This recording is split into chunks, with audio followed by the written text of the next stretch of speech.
Once again, we are here on Casterly Talk. I, as always, am your host, Alden Diaz. Apologies for the slight delay, getting some behind-the-scenes stuff sorted out and finished. We are here once again, not for House of the Dragon, not for Game of Thrones, but for one of our other favorite fantasy worlds, Tolkien's world, Middle-earth, Lord of the Rings of Power, Season 2. At last. I mean, the wait for House of the Dragon Season 2 was excruciating. This was just as brutal. I am so glad to be here talking about not one, not two, but 3 episodes of this show, which we'll discuss on a business level very briefly. I'm not the biggest fan of dropping 3 at once.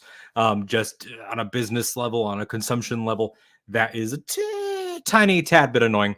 But it has nothing to do with the quality of the show, obviously.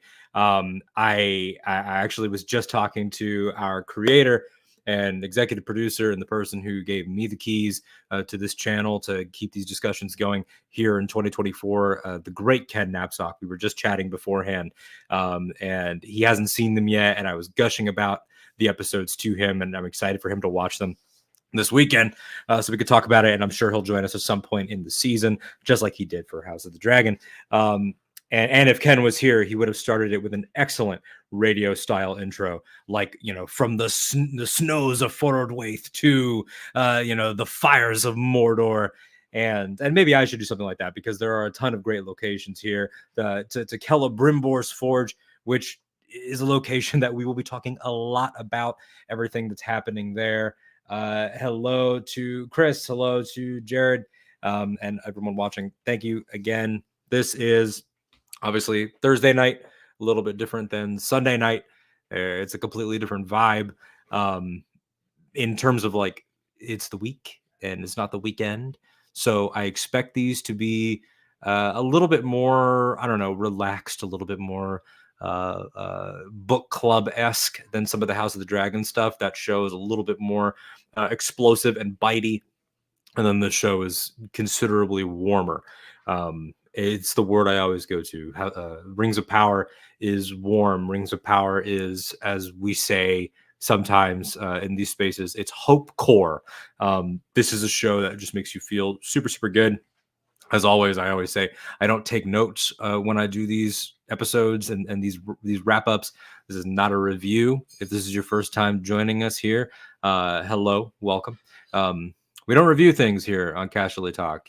This is a show that started with Game of Thrones reviews when Ken was running it full time, and it was or discussions, and it was everything that mattered to us about themes and about ideas and about characters and about art.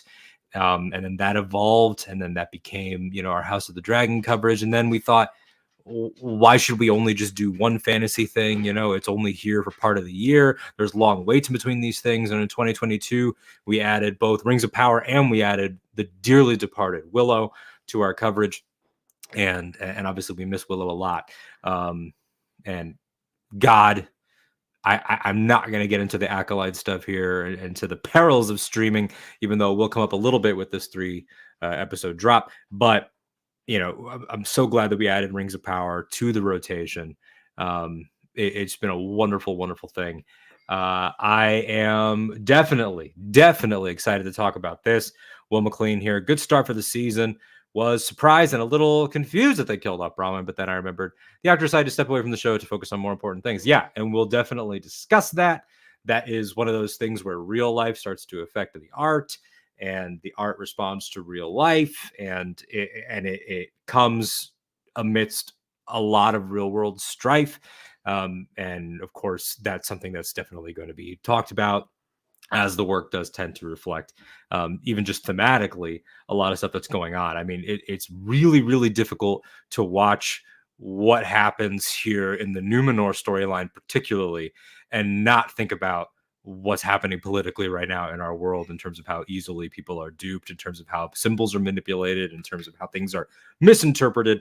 But of course, I cannot do this alone. I mean, I could, but like, why would I? Just me and a beer talking about nerd stuff online by myself. It's verging and I got glasses and like there's art and like nerd stuff. Like it's verging on sad. Like I'm not quite yelling in the front seat of my car, and I'll never be that. And if I am that, I give you permission to shoot me. But we do have a panel, just like we did for House of the Dragon, just like we always do.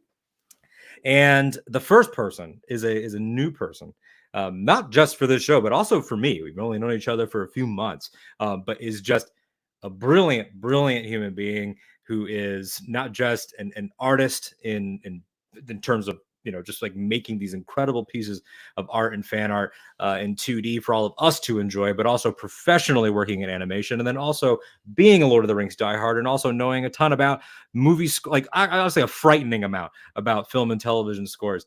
It is one of our new panelists. Tali is here. Hello. You're muted, just so you know. There we go. Perfect. Hi. Yeah. Hey, how are you? I'm good. How are you? I'm doing swell. I'm full, as I'm sure you are, in the heart of everything that happened in these episodes, and I'm excited to dive into them with you. Now, this being your first time here, first of all, thanks for making the time. Of course. Awesome to have you. I'm so glad that you're going to be a part of the ride, and one of our people that can. That's all good. It's all good. It was appreciated though. The two notes were very appreciated. Thank you. It's my alarm. I know it's up. Honestly, alarm selection, especially when you like scores, is extremely important Of course, because you get it. sets a tone. And like I think for maybe 10 years, my alarm was Binary Sunset As because it should be. it's like you just need that Yeah. in your soul. But meeting you at a friend's wedding immediately, this was something that we talked about. Music was something we talked about, and you're a great follow for that. If anybody's wants to follow your account, it's right there. You can see it on screen. It'll be linked down below as well. I'll put all the guest info and everything in there. And you're out there. You're campaigning. You're talking to Bear McCreary. You're keeping track of all this, and I definitely want to get some of your favorite musical moments as we go. But just table setting wise, I will say, talking to you and talking to the audience at the same time, as we've had to really contain ourselves with House of the Dragon, the only tricky thing about doing this show is that we cannot spoil ahead with things that we know. That's the only thing. Okay, noted. Now, it's interesting with Lord of the Rings because with Ice and Fire, the end point is where Martin has left us in text. With Tolkien, it's a little bit more liberating because the end point is the trilogy.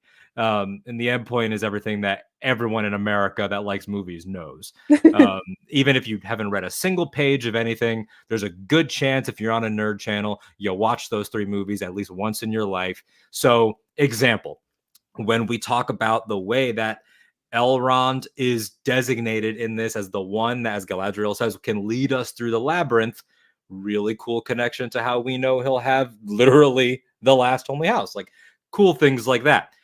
What we will not talk about are redacted things that happen to redacted people, which everybody has had very clever tweets about, which are very funny. I've been making jokes about it for months. Oh, it's the best. I also saw you quote tweet yourself about Anatar, which was very funny. It's 2 years off, but we got there. Yeah, 2 years. But you know what? An entrance so good, worth the wait. Absolutely worth the wait. Now, you have a unique experience, not just with all this being close to you personally, but also literally a unique experience with these episodes because you got to see them in a theater. So talk to me about that. What was that experience like? It was really cool. I'm so grateful that I got to see the 2 of them. It was just the first 2, so didn't get to see the third one in theaters. But somebody sent me, Amazon dropped a bunch of screenings nationwide that were in theaters kind of scattered around the country. And I live in a big enough area that they were doing 2 kind of close to me.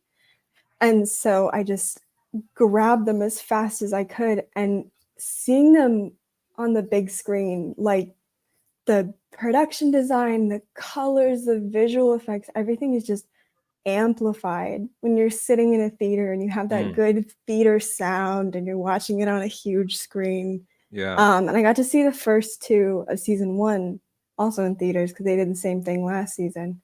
And so I hope this is something that they continue to do, because I will be Honestly. seated for season 3 too. Honestly, like all of the big budget IP, whether it's Tolkien, whether it's Ice and Fire, whether it's Star Wars, Marvel, DC, whatever, that has a television show like this, there's money on the table. Like, we will go. Yeah. We will go, even if it's our least favorite version of whatever that is, we'll go, because we're suckers. It's like, you know, like right now the Batman is in theaters and you can catch a little preview of the Penguin show, and it's like, just put the Penguin in theaters. Like, put I got to see in 2019, saw Mandalorian episodes 1, 2, 3 in theaters, in a theater full of like, so cool. Oh, it was awesome. In a theater full of Merc cosplayers, and like, it was amazing. And so these 2 episodes, particularly the first 2, which again, as I said in my intro, business wise, I don't really love releasing 3 at once. I know why they're doing it, and you have ties to the industry, and you're in the industry yourself, and like, we get it. Like, you want to spike that first week, but like, I also am like, damn, couldn't I just had my nice 2 months, like my nice solid 2 months? It's a give and take, but I'm never gonna not be happy about getting a Peter Jackson sized helping on a Thursday, because these all clear an hour. It literally is 3+ hours.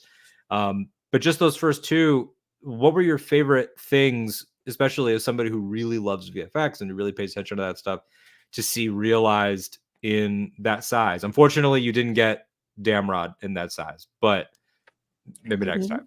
Maybe next time.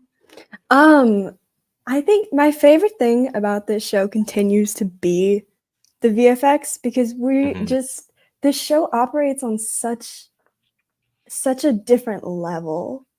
Everything is so precise in the way that it was precise in the trilogies, because you have, of course, like, you have the CGI for the backgrounds and stuff.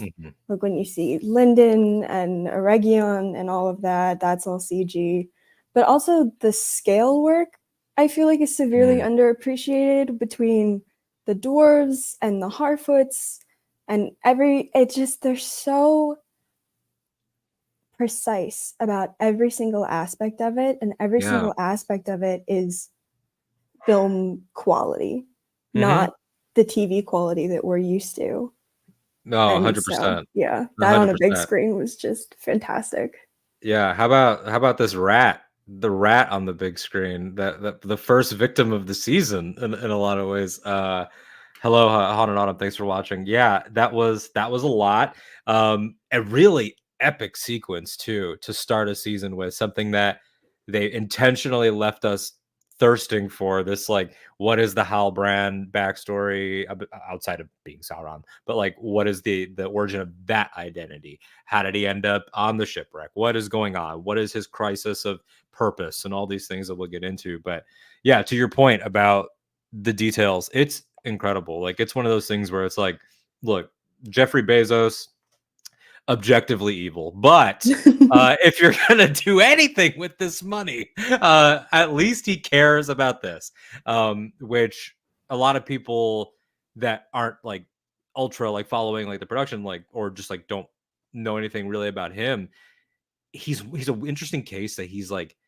such an issue with just our entire planet, but he does genuinely really like fantasy. Like, his son plays D&D out in LA, and like a couple of the big groups and everything. And like, I guess everybody's got their thing. Bezos's one redeeming quality is that, so help him God, his 5 seasons of this show will look the best, and they do. And like you said, scale, incredible. Like, we all grew up watching those incredible behind the scenes featurettes, where we got to see how the Jackson team did it, and it's incredibly consistent. Whether the techniques are the same, probably not, just because we just, 20 years has been able to alter things, but yeah, it's been incredible to witness that. And the costume work, the colors, just everything. I mean, there's the coronation dress. I wanted to pause the show just to like look at it from every angle, and I probably will do that at some point. Even people I hate had great costumes, like Farazan. Like, Everyone is decked out. It doesn't matter how awful they are. Their costumes are slaying. Yeah, no, 100%. Now I have a surprise. Are you ready for what the surprise is? Yes. We have one of my very, very, very favorite people here with us. She is just, and she's one of those people that like probably is like way too humble to take compliments. So I'm not going to bring her in before I give them. One of the most intelligent and kind and warm human beings, someone we both adore, someone who was also at the wedding where you and I met, the co-host and co-creator of Stardust Records. It is the one and only Lindsay is here. Now, Lindsay's image is in and out, and she just dropped. So the intro I will have to do again, and I can't blame Jeff Bezos. Who owns Google? I don't know. I can't blame them either. Lindsay will be in a second. Regardless, Lindsay's up in the Pacific Northwest, where it is beautiful, but evidently very, very like a deer could have hit a wire where Lindsay is, and then it's entirely possible. it is like literally like so many deer by their house. The Lindsay will not be televised, but Lindsay will be streamed technically. Okay. Glad we did the table setting. We're both obviously over the moon with these episodes. We're both obviously very excited. But I will just preface this by saying normally these after shows are covering 1 hour of television, not 3. So if there's anything that we don't get to, don't worry, guys. We'll get to it as the podcast goes on over the next few weeks. If there's anything we haven't spent a lot of time on by the time this is over, it will get its due, much like season 1.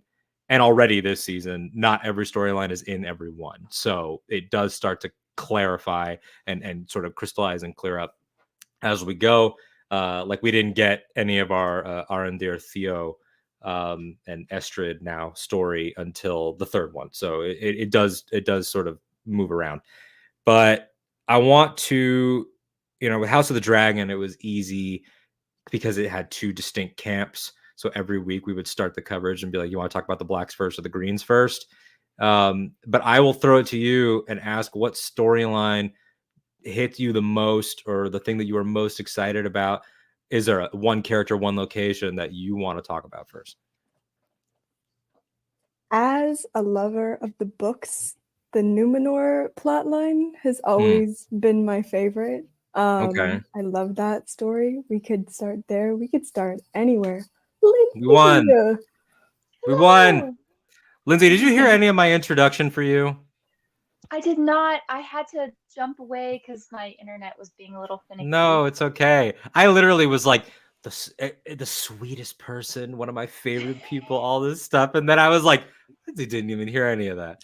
No, but it's okay though, because you're too humble for that anyway. So Lindsay's here. Shout out Stardust Records. Welcome. Yeah. Lindsay's here. Okay. Numenor. Tali was just starting us on Numenor as our starting point. Please continue. Ooh. The Numenor plotline has always been of particular interest to me, just as somebody who really likes those chapters in Silmarillion and Unfinished Tales, just kind of as a whole. But because so much of that, they've had to rework a little bit to fit it into this timeline where they want it to fit in with everything else. Right. But because so much of it now, so much of season 1 was, for the most part, fiction or fictionalized, deviated from Tolkien's works. But now we're moving into the actual adaptations of things. And so I'm very interested to see how we're going to get Isildur back, if he is going back, and how all of that is kind of going to line up. But so yeah. I'm watching it like a hawk. No, exactly. I was very excited about that. And Lindsay, I was saying to Tali before you got on, there are no rules to this discussion except the rule that we maintain also with House of the Dragon, which is that the only thing is that book lore people, we cannot spoil ahead. That's the only thing. Okay. So Okay. we are pretending that everybody in the comments, even if the comments spoil something, I'll do my best to not police it, but like, dance around it. But we are assuming everybody is TV only, but feel free to speak about anything lore wise or anything that works. And also, like I was saying, we all know the Lord of the Rings. And so it's like, if you want to connect to endpoint stuff, like Galadriel's mental abilities developing, and where we know that will be by the time she's straight up telepathic as the Lady of Lorien and things like that. Great. But yeah, so go ahead. But we can also connect backwards, right? So like things Absolutely. that have already happened before. Okay. Yeah. Yeah. 100%.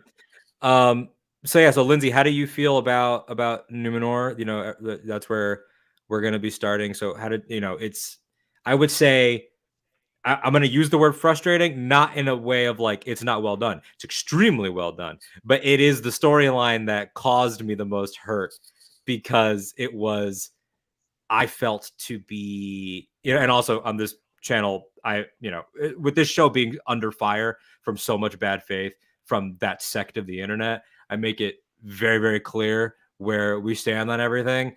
This is not a like both sides channel or whatever. If you're one of those people, you can kick rocks and leave. I don't care. This was straight up our political situation in a fantasy setting.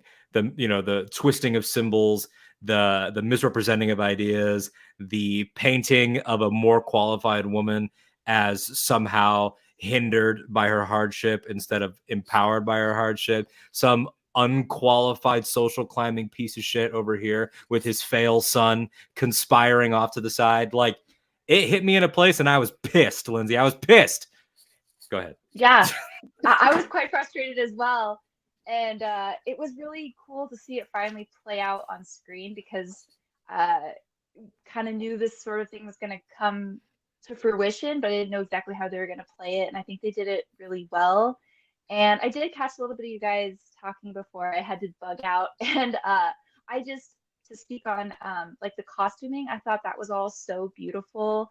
The different colors in that scene, the coronation scene I'm specifically speaking about, and the use of color and the meaning of color. I thought it was all just so well done. I love Numenor. Like, I love the artwork and the architecture, and it was one of those places when I would read like the lore in the books that I was like, man, this is so cool. Like, it feels like it's supposed to be like an elven place, but it's not. It's an island of men, but like connected to the elves. And I was always so curious about exactly what that would look like. And I really do feel like the show kind of nailed that. Like, I personally can't think of any way they could have improved upon it or like made it any better than it looks. So it's stunning. Yeah, but as for like this plot or this like usurping, yeah, I was pretty frustrated too. And I was really like, oh, that moment when Elendil is reaching for Muriel and like they can't they can't reach each other. It was so, my heart. Yeah, but I loved it. It was great. I watched the episodes just a couple hours ago and then took like the best nap ever. And so I'm so ready. You're like, I'm right. You're gonna be like up late in the texts, like just yeah. It is one of those things where it's like, it's a show that you got to throw your phone across the room or your books or whatever, because there were moments when and this happens a lot with the show, where like one thing gets said, and like a great example in a different story, which we'll get to, is like Arondir talking about his origin story, alluding to a little bit of like his youthful rage at losing home, and then I'm like, oh yeah, what was the detail with that? And then I'm like, nope, stop, focus, watch, like flip your phone over. Yeah, we'll talk about this real quick, just because sometimes we'll just pull up some comments. Jared in the comments was saying confused by the eagle. I think that's the point, man. I think that like the crowd is confused by the eagle, and I think it's one of those things where it's such a great example of the characters not being on the same page as the audience intentionally, where we know that like the eagle is arriving because the eagles are pretty much like ontologically aligned with good in this world and will continue to be forevermore, and they are a part of all the iconic stories that have been on screen. But it's like where it landed, and then the person who literally can't see obviously can't walk up to it, and it's screeching, and they take that as affirmation, even though it's probably screeching in defiance. But it's like, look at that. Like, what does that say thematically? It's people, as this world constantly tells us, will bastardize the natural world every chance they get. Like, this thing is doing what it's supposed to do. It's showing up and showing its support. And then we're going to be like, well, clearly the bird is supporting our coup. Like, what are you talking about? And it's extremely frustrating, and it speaks to so much of the stuff that's happening here, whether it's the resistance to the natural world, to magic overall, to anything that's not this sort of late stage Numenor.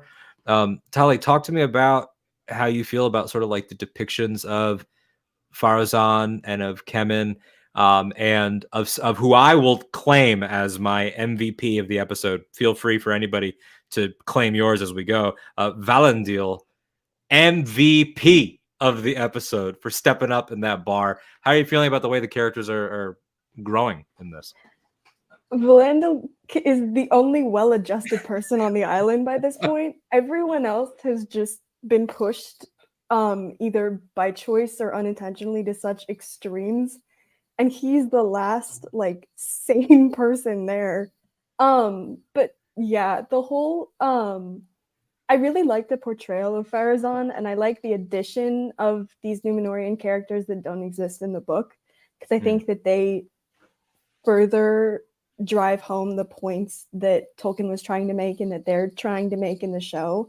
And I also really liked the appearance of the eagle at the end, because it's very unrealistic.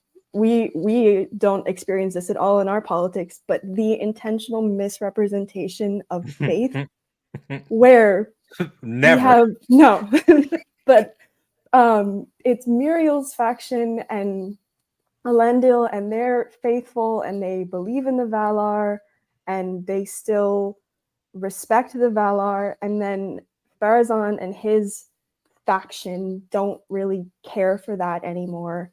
And then as soon as the eagle shows up, it's convenient for them to take it as a sign from a higher power that he's chosen or something.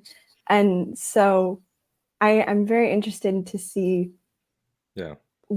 kind of where all of these people are going, because so many people are either grieving or plotting, or and kind of everybody is in this mad struggle for power, whether or not they actually want the power or just want what's best for the people. But 100%. I'm seated. Yeah, and I like that you brought up that point about the struggles. Like every storyline in the show is kind of at that pivot point. Like, we are no longer shrouded in mystery as viewers. We know it's Sauron, as we pretty much always knew.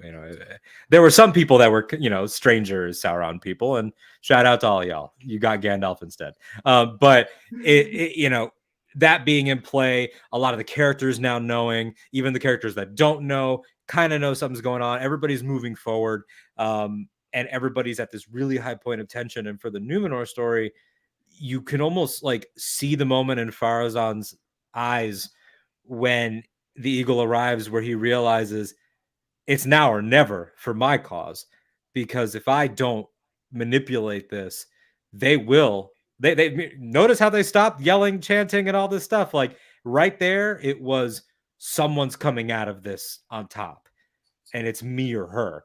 And every story kind of has pushed our characters to that point of make or break in a lot of ways. I mean, that's Elrond across all three.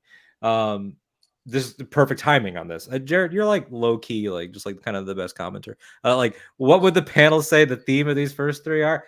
We'll go around. I will start, and I will say it is absolutely forced growth under duress. Like, like season one, which I love, is a lot of like, where are we? Who are we? What are our new relationships? And by the end, we've sort of set the whole table. And then immediately here, it was like, okay, now what if we just rattled everybody in great ways? Lindsay, how about you? What did you notice over the course of all three that stuck out to you ideas wise? I would say the nature of friendship really stuck out to me, like the friendship between Galadriel and Elrond being tested and torn and battered and bruised, and Celebrimbor and Halbrand slash Sauron slash Anatar. They're sort of, I don't know what they got going on, but it's something like a friendship, I guess, at this point. It's that two dumb bitches telling each other exactly. The manipulation of that. Exactly. And then I guess, and this isn't really shown too much at this point, but like a friendship growing between perhaps Theo and Isildur. Yeah, I feel like it's the nature of relationships, but friendship stuck out to me. Also the fact that Durin kind of clocked Anatar's, clocked him kind of. He's like, Elrond wouldn't say this about me. Their friendship. Yeah. So he would think it, but he's not going to go bragging about me. Yeah, like exactly. Yeah. Exactly. So that's kind of what I stuck out to me. Yeah, I love that, and I would also add not just Nori and almost Gandalf, but also Poppy returning way earlier than I thought. She's on the red carpet, and like it was kind of low key confirmed just based off of them talking about working together that we would see Poppy again. But I thought it would be like Nori and Gandalf, which I will call him that just on and off. Sorry, guys, but like. I thought maybe they'll cross paths with the Harfoot caravan at some point, but no, Poppy was like, I'm in. Like I waited around, I did some chores, and then I decided, nah, not happening. Yeah, Barrack as well. It's a great call. Tali, what about you for overall theme idea that stuck out to you throughout the three? I think it's just the lengths that people will go to protect what they love, in the sense that it opens with Adar trying to assassinate Sauron, an assassination attempt on the evil of the Lord of the Rings trilogy and so much of what Tolkien wrote, and just everybody making really curious and desperate choices to try to hold on to what they're afraid of losing. No, that's beautifully said, and you're so right about the desperation, because it's what drove Adar. It's what's currently driving Elrond. It's what's driving, of course, Galadriel throughout all of season one, and now new characters like Círdan, who, bless, what an incredible depiction of Círdan. I was absolutely over the moon. Lindsay, you're right on time for a Rogue One connection. If you would like to have a moment to gush about Blue Leader himself, now the oldest and perhaps at least in these three, I would say wisest. There's a battle for wisest, but yeah, talk to me about Círdan. I know we're jumping around a little bit. I said it was going to happen because this is 3 episodes instead of 1, but take us away on everything there, because I know we were all excited about that, but this casting especially. Yeah, I remember when he got casted, and I believe a couple of my friends, maybe even Tali here, I can't remember, but everyone was like, it's your man. Your man is in Lord of the Rings. And so, yeah, Ben Daniels is a wonderful actor. He's also in recently in Interview with the Vampire, as he just did amazing. Okay, you need to watch it. But it was really great to see him in this role. I always thought Círdan was such an interesting character. because we don't like. I mean, we can read about him. We know a little bit about him. Like he's got some lore, but the Grey Haven specifically was always such a cool place for me to read about as well, because I was like, this just like it's like the little port looking towards Valinor, like, and this is where they go to like go home, and so I was kind of surprised by his beard at first. I was like, I don't know if I don't know if this is for me. But then when I was watching the episode, I was like, this is definitely for me. I definitely like this. Oh, so you mean like aesthetically, like you mean like handsomeness, Maybe. Because Tali, correct me if I'm wrong. It's like noted in the text that it's unusual, right? Like yes, but it is noted that he has one, and it's very long. Yeah, he has one, and he's like one of the only ones that has one, probably because of how damn old he is.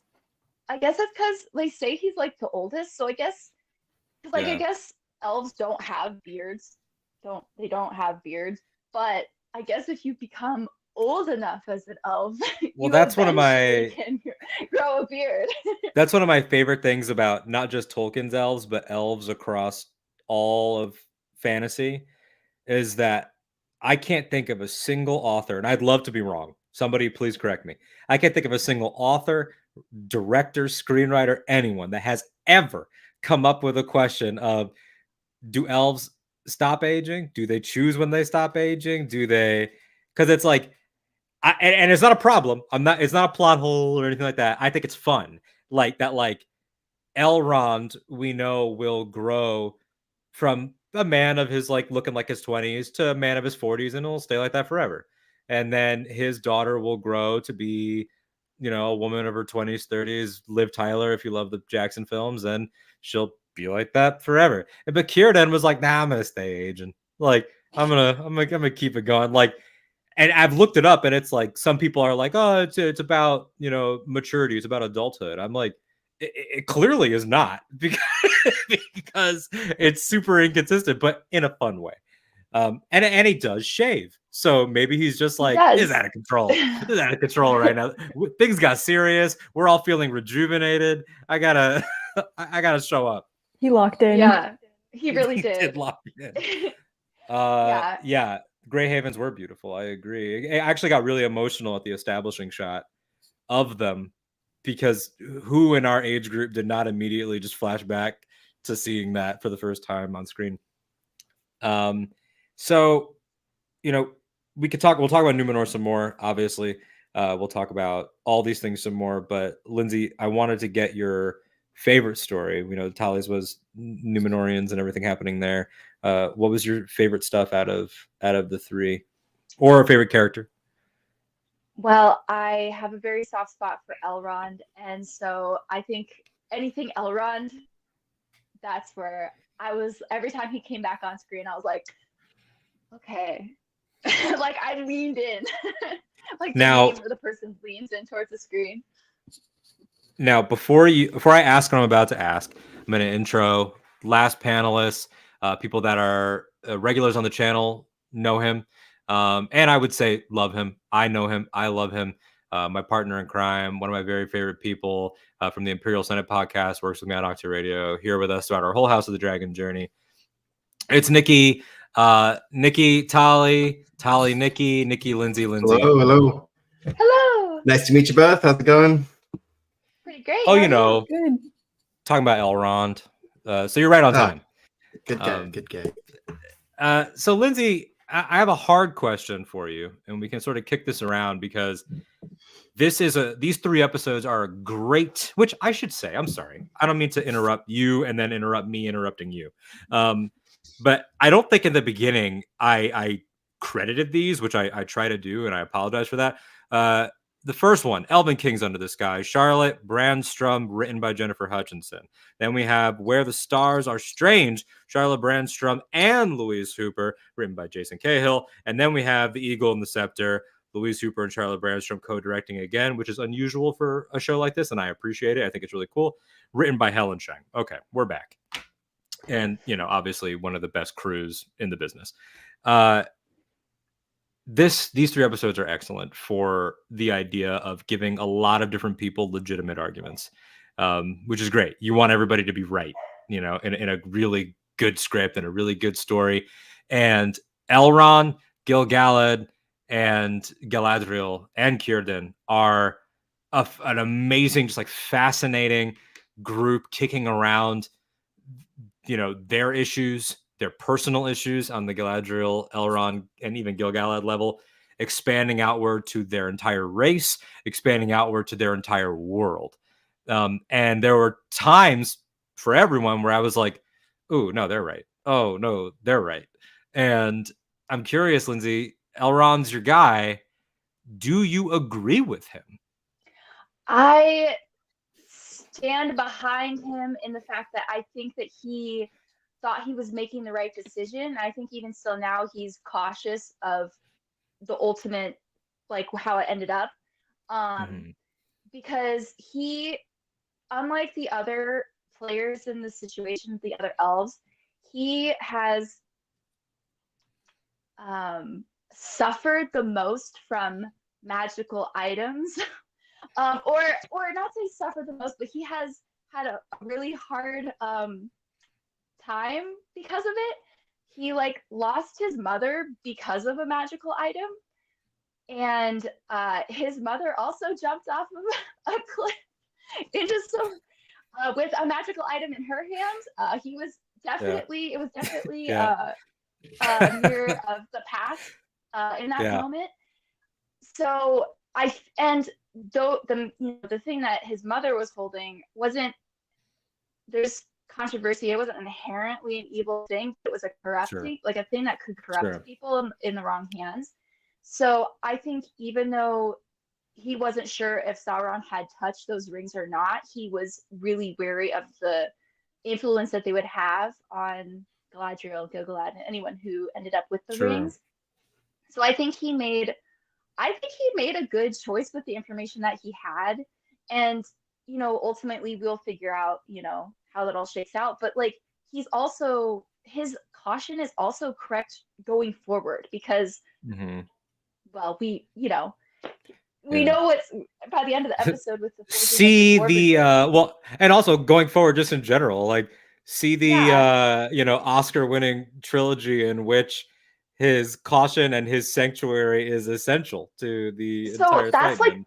That's the tragedy of the fact that he did this, and now they're like, oh, but no, the rings are really good. He was just overreacting, but now going forward, his fears are going to be correct. So it's interesting, right? we talked about it in season 1, how his origin story informs his perspective in some really beautiful ways. Nikki, you remember all the jokes we made of him talking to Durin and being like, "Yeah, man, my dad's a star." my dad turned into a fucking star, man. It's complicated.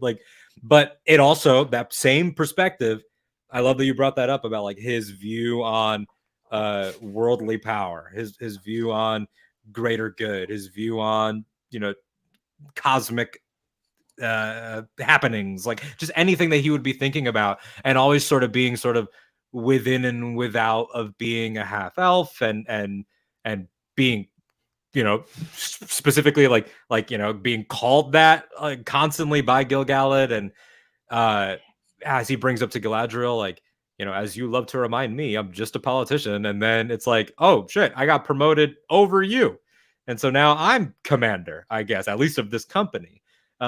And it's very turbulent, and we know where it's going. We know that he'll be there with Isildur, he'll be there with Gil-galad, he'll be there with Elendil. We know he becomes this thing, but it doesn't have the he doesn't have the inherent wisdom, or not, he does, but he doesn't have the earned sort of battle tested wisdom yet.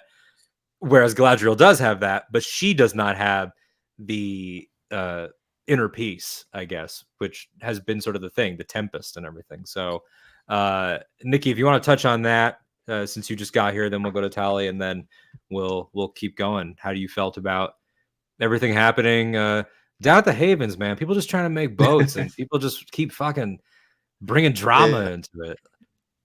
Yeah, no, for sure. And just with Elrond on the table, I think it's always been one of the fun questions of season 1 is watching him be all like buddy with Durin, and then it's like, okay, how does this guy turn into the everyone else can't trust him, they suck, like how do you get to count, Fellowship of the Ring Elrond, who hasn't got a whole lot of hope in the tank, I would say, particularly not for the dwarves. No, and nor men, and it's like, I think that was an interesting thing when he was sort of faced with the question of like, well, if we can save Middle Earth with this stuff, is that worth it? And he's like, I don't think so. He's like, he's not sure. He kind of said no, and I almost wonder if that was like, is that like a peek into the hardened version of Elrond that we get to, where it's sort of not that seeing the good in everything necessarily. It's sort of the pessimism and being like, oh no, like maybe it's not worth it. So I thought that was just a really interesting question to be approached with, and I mean, it was just cool. Like it was cool seeing all those characters. I'm sure you've touched on all of them, but I thought Círdan was really funny in the sort of like, there's nothing is perfect, outside of Val, and then he comes back and he's like, look what we got. He literally was like the water bird. He got the ring, and then like aggressive rowing. Like, I gotta make this meeting. Like, Talia, how did you feel? But then he walks in slow though. He does, yeah. The second he got there, he was like, let me fix my beard. Let me walk in. Let me pick which one I'm gonna wear, because he doesn't pick it there. He's like, I already picked. You guys can pick out of these two. Talia, Lyndon, so much drama, so much complicated leadership stuff. You, to my knowledge, have never been High King of any people. Which, you got me. Which maybe later, who knows where your career will go. But you know a lot about these people. You love these people. Gil-galad, in particular, difficult at times to like, but that's kings for you. How did you feel about everything that's happening there, and Galadriel and Elrond sort of having to navigate between these two legends, the legends to them, even though they themselves are legends? This is like that tier of elders, that one is sort of, and not an iron fist, but is definitely more hardened, and Círdan, now involved, brings a completely different energy. I love that there's kind of the group of the four of them in Lyndon now. Also, I just want to say, Círdan walking in already having picked out a ring. I like to imagine that he just sat there and he was like, which one matches my vibe the best? And then just ended up going with the one that he wanted. But I absolutely love that Gil-galad is just kind of the exhausted manager all the time, and is just like permanently in damage control mode for everyone. And I really like that they've kind of established this dynamic between him and Galadriel, where obviously there is an immense amount of respect that the two of them have for each other, but they are kind of constantly at each other's throats because they have very different approaches to things. Yeah. And then I like that Elrond was always kind of the middleman, but now he's mad at Galadriel. And so Gil-galad is forced into the role of kind of trying to make everyone get along. And he's like putting them in that like this is our get along shirt. He even has to like kind of work it out for himself when he's like, we are only allied because of your doing, like, exactly. This is not a friendship thing, even though he does like her a lot. Like, I love that stuff. No, it's a great point. And then to your point about management, like, and just it being both of your first time, Lindsay and Talia, like, feel free to make connections across stories too. We do not have to stay in one. And one that I am about to make that will take us to a completely different location is, I think Gil-galad Celebrimbor, or I'm sorry, Celebrimbor. I gotta get the R's back in. We're done with House of the Dragon, where nobody's rolling anything. No rolled R's in Westeros, but only in High Middle Earth, Valyria. only in High Valyria. But man, I can't do it. Not after Emma Darcy and Aegon can't either. So and Ewan, but yeah, oh my God, Morveth Clark in this episode, just every time she says anything with the rolled R, it's incredible. But Gil-galad, Celebrimbor, and then somebody who stuck out to me a lot is Durin the Third, Durin the Elder. Season 1 did this a lot too, but it immediately came up here as the generational changeover. Like, even though some of these people are like actors are the same age, we know that there's these huge gaps because of the long-lived species, but like, how are these people from the past that either were there for the first age or know a lot about it or inherited their thrones going back like Durin did, how are they different than these up and comers like Elrond, like Durin? Even Celebrimbor has an apprentice character who's original, who seems to be not just more youthful, but like a little bit more weary, certainly, than he is. Like Celebrimbor, it took him like one fucking walk to the front gate to get duped. Like, that's all. Like, he was like, I'm gonna tell him to leave, and then he comes back with them. Like, so to your point, yeah, I think that's a big thing that the show is doing. And even with our survivors of the Southlands now having lost Bronwyn, which we'll talk about in depth, Arondir is kind of like defaulted to being like their leader and their elder, just because of how long lived he is, even though he previously in season 1 was just one of many rangers, one of many people being the warden of the area, and everybody is forced to step up and change, which I think is interesting. But since I mentioned it, we should, yes, absolutely, Peter Mullen, Durin the Elder, absolutely underappreciated, just incredible performance. By the way, there's something happening right now in the comments that our friends over on the Bombag Cast are also live right now. Going between this very calm stream and whatever the hell is happening on Bombag Cast is giving me whiplash. Yeah, they're on crack over there, but in the most loving way. Let's talk about the Bronwyn thing, because I mentioned it, and because we can really go anywhere with 3 episodes, and we're bound to bounce around, and I don't want to miss it. Said it up top in the intro. It's one of those situations where like real life is going to affect this, and you're sort of stuck between a rock and a hard place. You have an actor who's like, I'm making a life decision. I want to focus on activism. I want to focus on good works. I want to focus on real world stuff, and putting her resources into real stuff. And I think that Nazanin she's an incredible actor, and I miss her so much. So now you're show running this show, and you're casting the show, and it's like, okay, so she just made this important, like, political, like, personal, all these elements to the decision. Do you replace her? Is that the right call? Is just saying, hey, she's off over here, and we don't see it, is that the right call? And I don't really have the answer, because it was jarring. It was really jarring, I thought. Not in a bad way, because it's an unenviable situation, but it was jarring, and I was kind of like, I don't know about this. But then I'm like, well, consider the alternative. I started talking to myself.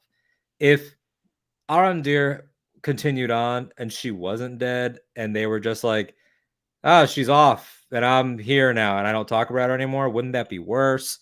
And I started thinking about all these things. So I open it up to the floor of angry, grieving Arondir was not the place that I think any of us thought he would start in. How do you feel about it? How do you feel about the decision? Would you rather have had a recast or a side quest that we don't see? Whoever wants to jump in. Don't fight for it. Just whoever wants. We're all pondering the possibilities. I know. It's a lot. It's a lot. And it's not an easy one. It's probably the only thing that I could see being a legit, like, point of contention in the 3. I think it has a lot to offer to the story. Like, as sad as it is that she's gone, and as much as I would have liked to see where she could have gone, I do think that the setting and the tone of these characters' story at the moment, like, they're not in a great place, and life Mm. is not good, and they're refugees, and then considering that she did have a very life-threatening wound last we saw her, she was a little Yeah. better, but like, she wasn't in the best place. It to me, it's like, oh, that's really sad. Yes, it's jarring. Yeah, I'm sure people will be like, wait, what happened? But when you think about it, it's like, that could happen. Like, she could die. Like, that could have been a thing. I feel like it opens up Theo's character more. Like, we'll get to Mhm. see more of like Theo coming into his own outside of his mother, and then Arandir, you know, elvish and human relationships haven't always gone the best way, so it's almost poetic that this one didn't go great as well. Um, but yeah, and I'd like to see how her death continues to affect Arondir and like what he decides to do from there. And I think it also offered great reflection for Isildur in that beautiful scene with him and Estrid and Theo listening. So as Mm. sad as it is, I do think there's like a silver, not a, I guess a silver lining might be the way to explain it, but Yeah. I think it Creatively, a silver could, lining. Yeah. yeah, it could serve these characters going forward. That's a great point. What about you, Talia? How did you feel building off of just the whole, plot point in general, but also what Lindsay said? I understand making the decision not to recast her, because I feel like 2 recasts in one season is kind of pushing it with 2 very prominent characters, especially considering how geographically close the Adar plotline is to the where Pelargir is and where they are. So I can kind of understand that. But also too, yeah, like Lindsay said, like the human and elf romances never go well historically. They've been kind of driving that point home since day one. So I feel like it happened sooner than the writers would have liked, but that ultimately was the direction that it was heading in. And I feel like now it's even more interesting too, because we've seen not a lot, but a fair number of human elf romances, but we've never really seen like self-appointed elf parent to a human child / teenager, I feel like. And so I'm really excited to get more into that dynamic. That's a good point. I really liked I love that it wasn't. And credit to Theo, man. You really gave him the whole rope a dope there. Like he like lured him in. Like, hey man, did you ever know my dad? And Arondir's like, nah. And he's like, yeah, that's so funny because I didn't either. And I know it wasn't you. Like I was like, Jesus, like that was such a long way to go for a "you're not my dad." Like it's like it was like a long walk just to tell him to go fuck himself. I credit to you, Theo. Yeah, but your point about the romances, both of you, I absolutely, and now I can see Robert Aramayo Elrond with a young Arwen being like, "You can't date him. Haven't you ever talked to Arondir? Don't you know what happened to Bronwyn?" Nikki, talk to me about this big loss. She was one of our favorites in season 1.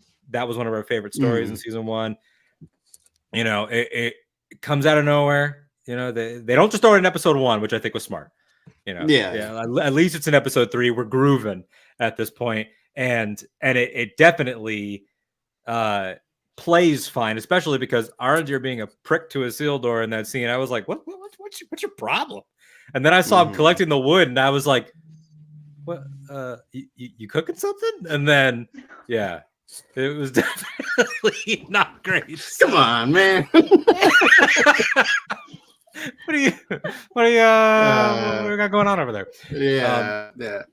I think it's a shame. Like, obviously, like I would prefer her to be here and whatever the reason she's not, it because apparently Nazanin was like, it has nothing to do with my activism, So then that was not to be Really? like I didn't know poking the that. fires of drama. Apparently she said that on like Instagram or something. So I don't actually know why she's not here anymore. And you know, I think we want to know whether it's like good or bad. Like we got to see how Theo and R&D are through the season, obviously. And yeah, it's just a shame because I think it is one of those through lines or thread that I leaving season 1, just really invested in the three of them together. So yeah, I mean it's a big challenge, both in terms of doing the show and also just narratively getting these two people who are going through a lot. And I think already like it wasn't on solid ground, like the R&D or the relationship, like they had bonded over hardship through season 1, but like they had the one like buddies. Yeah, and like I gotta go back and watch. Not that I want to listen to my own voice because it's cringe every time, but like I want to find clips of us because I know we did being like, he's the dad that stepped up.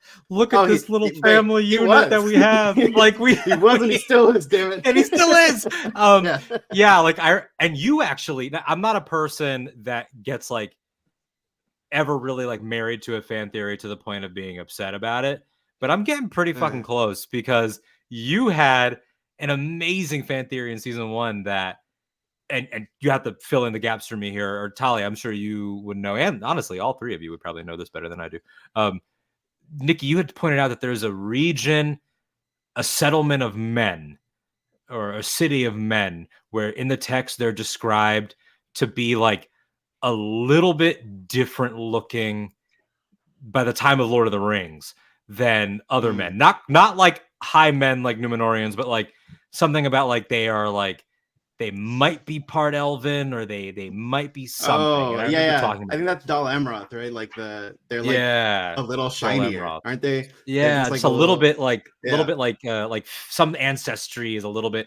And you were like, oh, what if Arondir and Bronwyn, found the settlement at Dol Amroth? And I was like, that's what I want. I want a bloodline. And it's not happening. No, it's unfortunately not. Yeah. It's just a shame. Like we don't, I mean, I'm still like, even though I don't actually remember the actor's name for Adar now, but like been losing Joseph Mall. Sam Hazeldine. Yeah.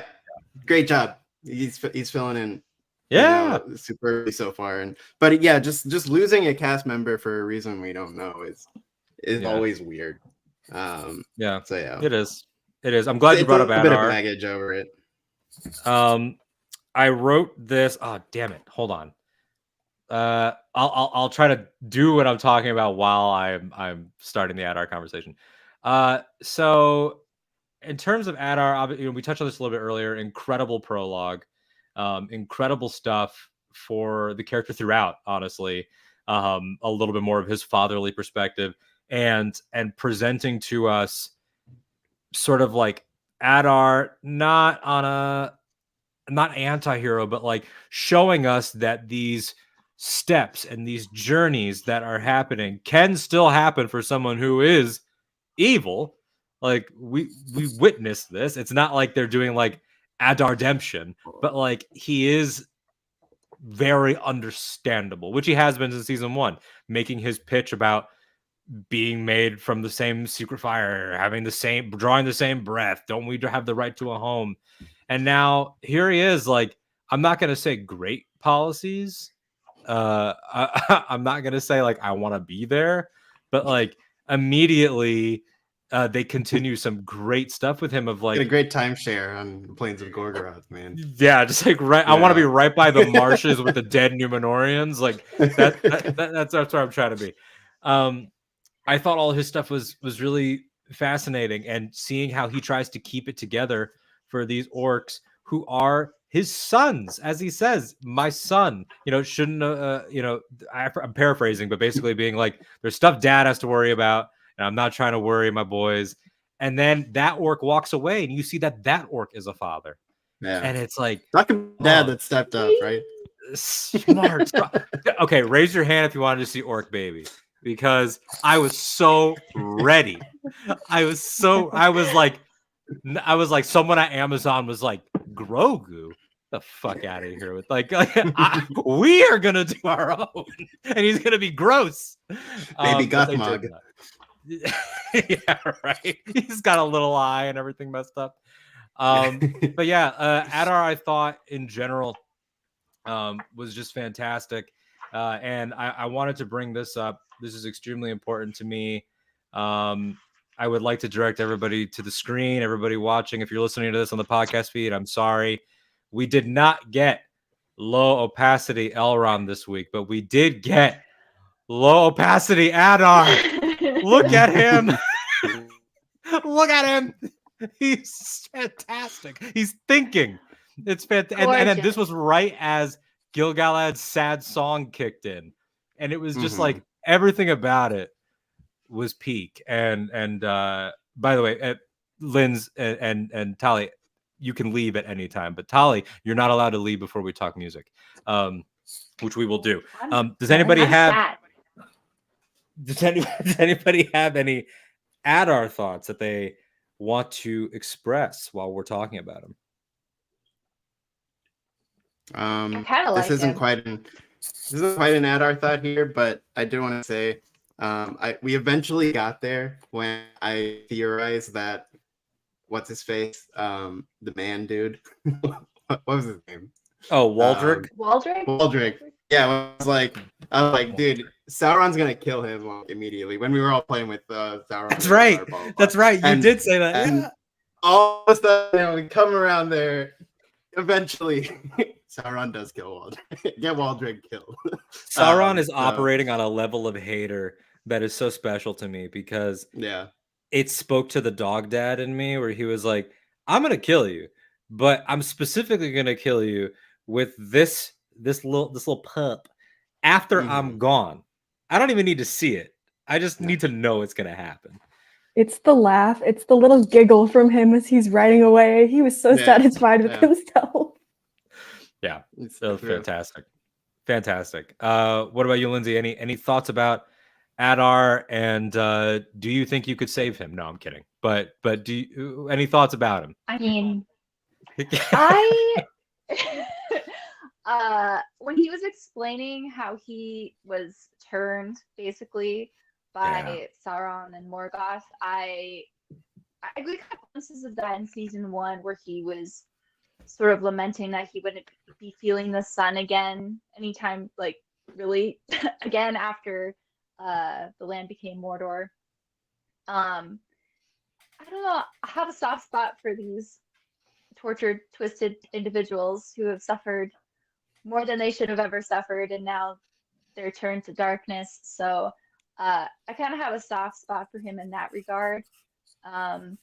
Yeah, I just felt bad for him, and yeah.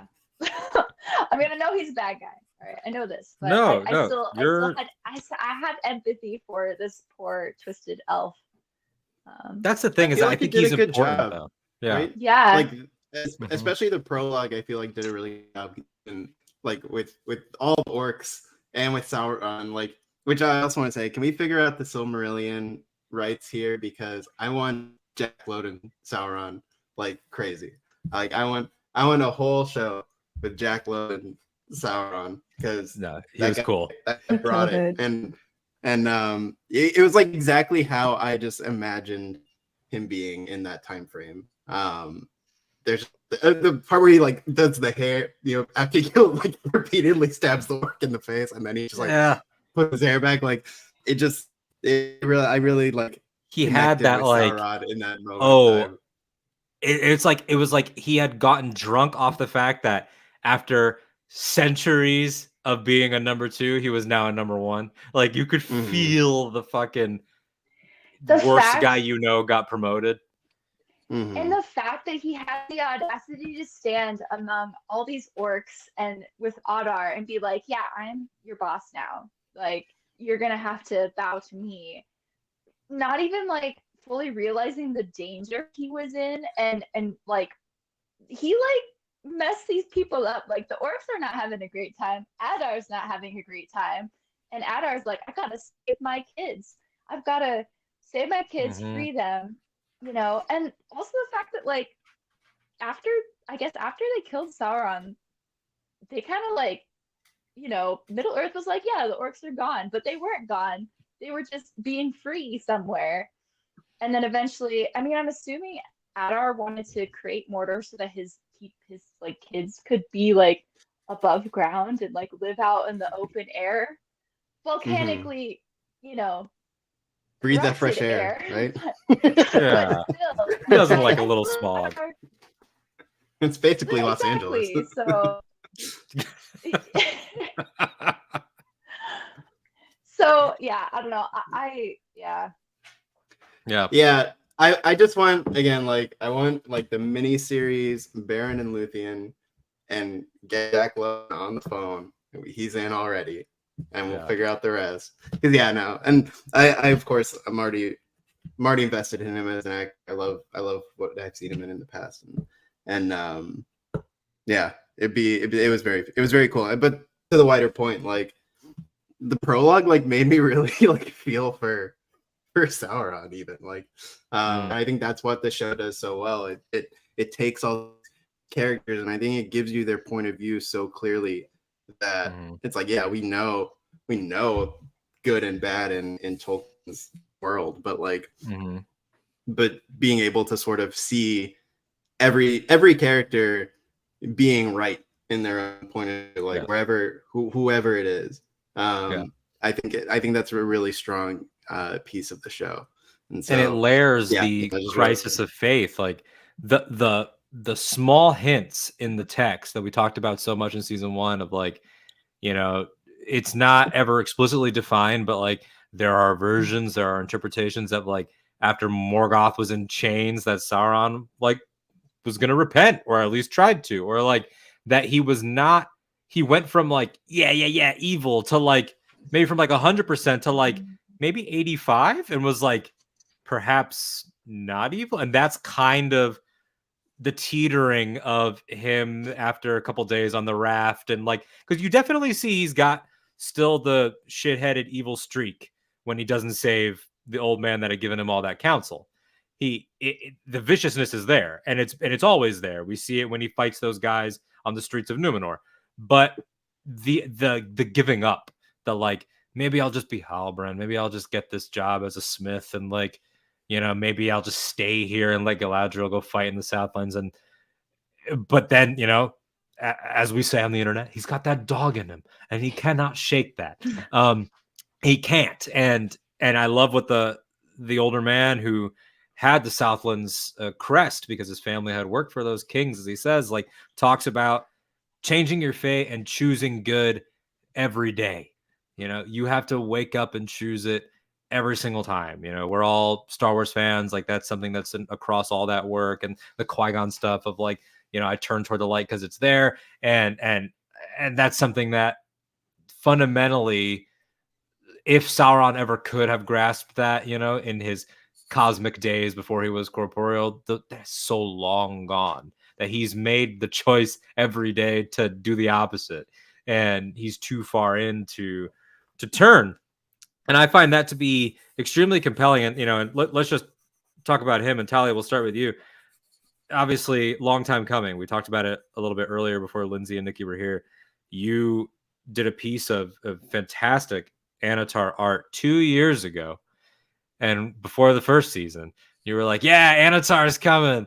Then they were just like, "No, we'll get there, but it's gonna be a long way." Now he's here. Talk to me about this prologue, Adar Sauron.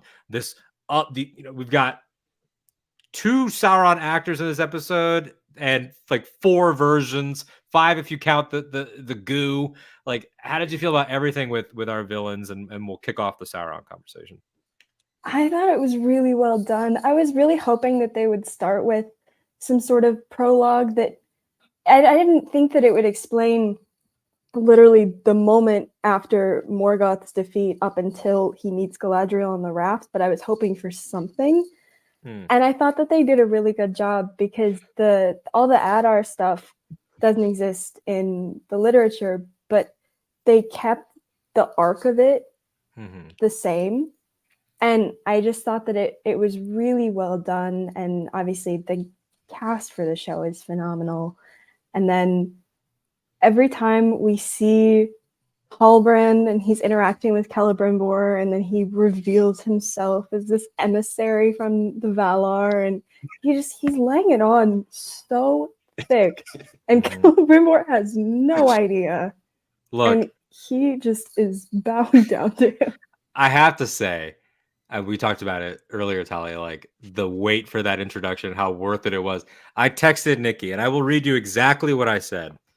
Because when I tell you alone in this very chair, like a child, I said, I reacted to the Lord of the Rings title drop like I reacted to John Cena's entrance when I was a kid. I literally laughed and clapped. like when he did the Lord of the Rings, I became Peter Griffin. He said it. He said the thing. That was so earned and so perfect. And like what I love about it, tying in with so much of this about truth and lies, another big theme. All the Farazan supporters are weaponizing the idea of lies. Like what I love about this, their depiction of Sauron the Deceiver, is that all of his best lies come from expressing what he feels is his personal truth, which is why it's so delicious. Like, you know, face down in the dirt, having to kneel to Adar, and he's deceiving. But what he is saying is that he will serve, you know, the Lord of Mordor. He'll serve who's in charge of Mordor. And that's true because he will always serve himself. He's announcing to Celebrimbor, you know, that all of this will cement the person that does this as no longer being, you know, in the shadow of Feanor, and will be the Lord of the Rings. And who more so than anybody is obsessed with not being in someone's shadow? It's this guy, not necessarily Feanor, but, you know, Morgoth or just the gods in general, and will be the Lord of the Rings. It's amazing how much he's just like, clearly I'm the main character. And if I allow some people to get in on this, that's all I really need to do. It's like we should keep like toxic guys away from this show because he's running the playbook in a lot of ways of like everything that I feel insecurity wise is my greatest weapon, and seeing him play people was just like amazing writing. Over the moon with that, and I agree with you, Tali, like how well the prologue was depicted. And I'm curious, like for anybody here, Lindsay, I'll start with you on this one. Like, you know, in the text, obviously we've had Sauron for decades and decades, but you know, a solid now 23 years of him being like an iconic sort of mainstream character in film. But per the nature of that story, it's always non-corporeal except for the prologue, and you know, that's really it. This is him with his ability to change and with his ability to shift and hang on to life and regrow, but pre One Ring.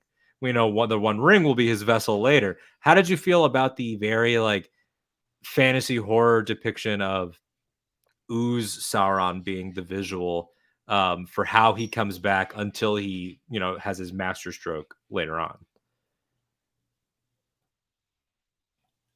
If Lindsay's frozen, then Lindsay's not frozen. I guess okay, now. Am I here? Am I here? You're frozen, but you're behind. Or you're here, but you're behind. No, wait, hold on. You're talk now. But can you hear me?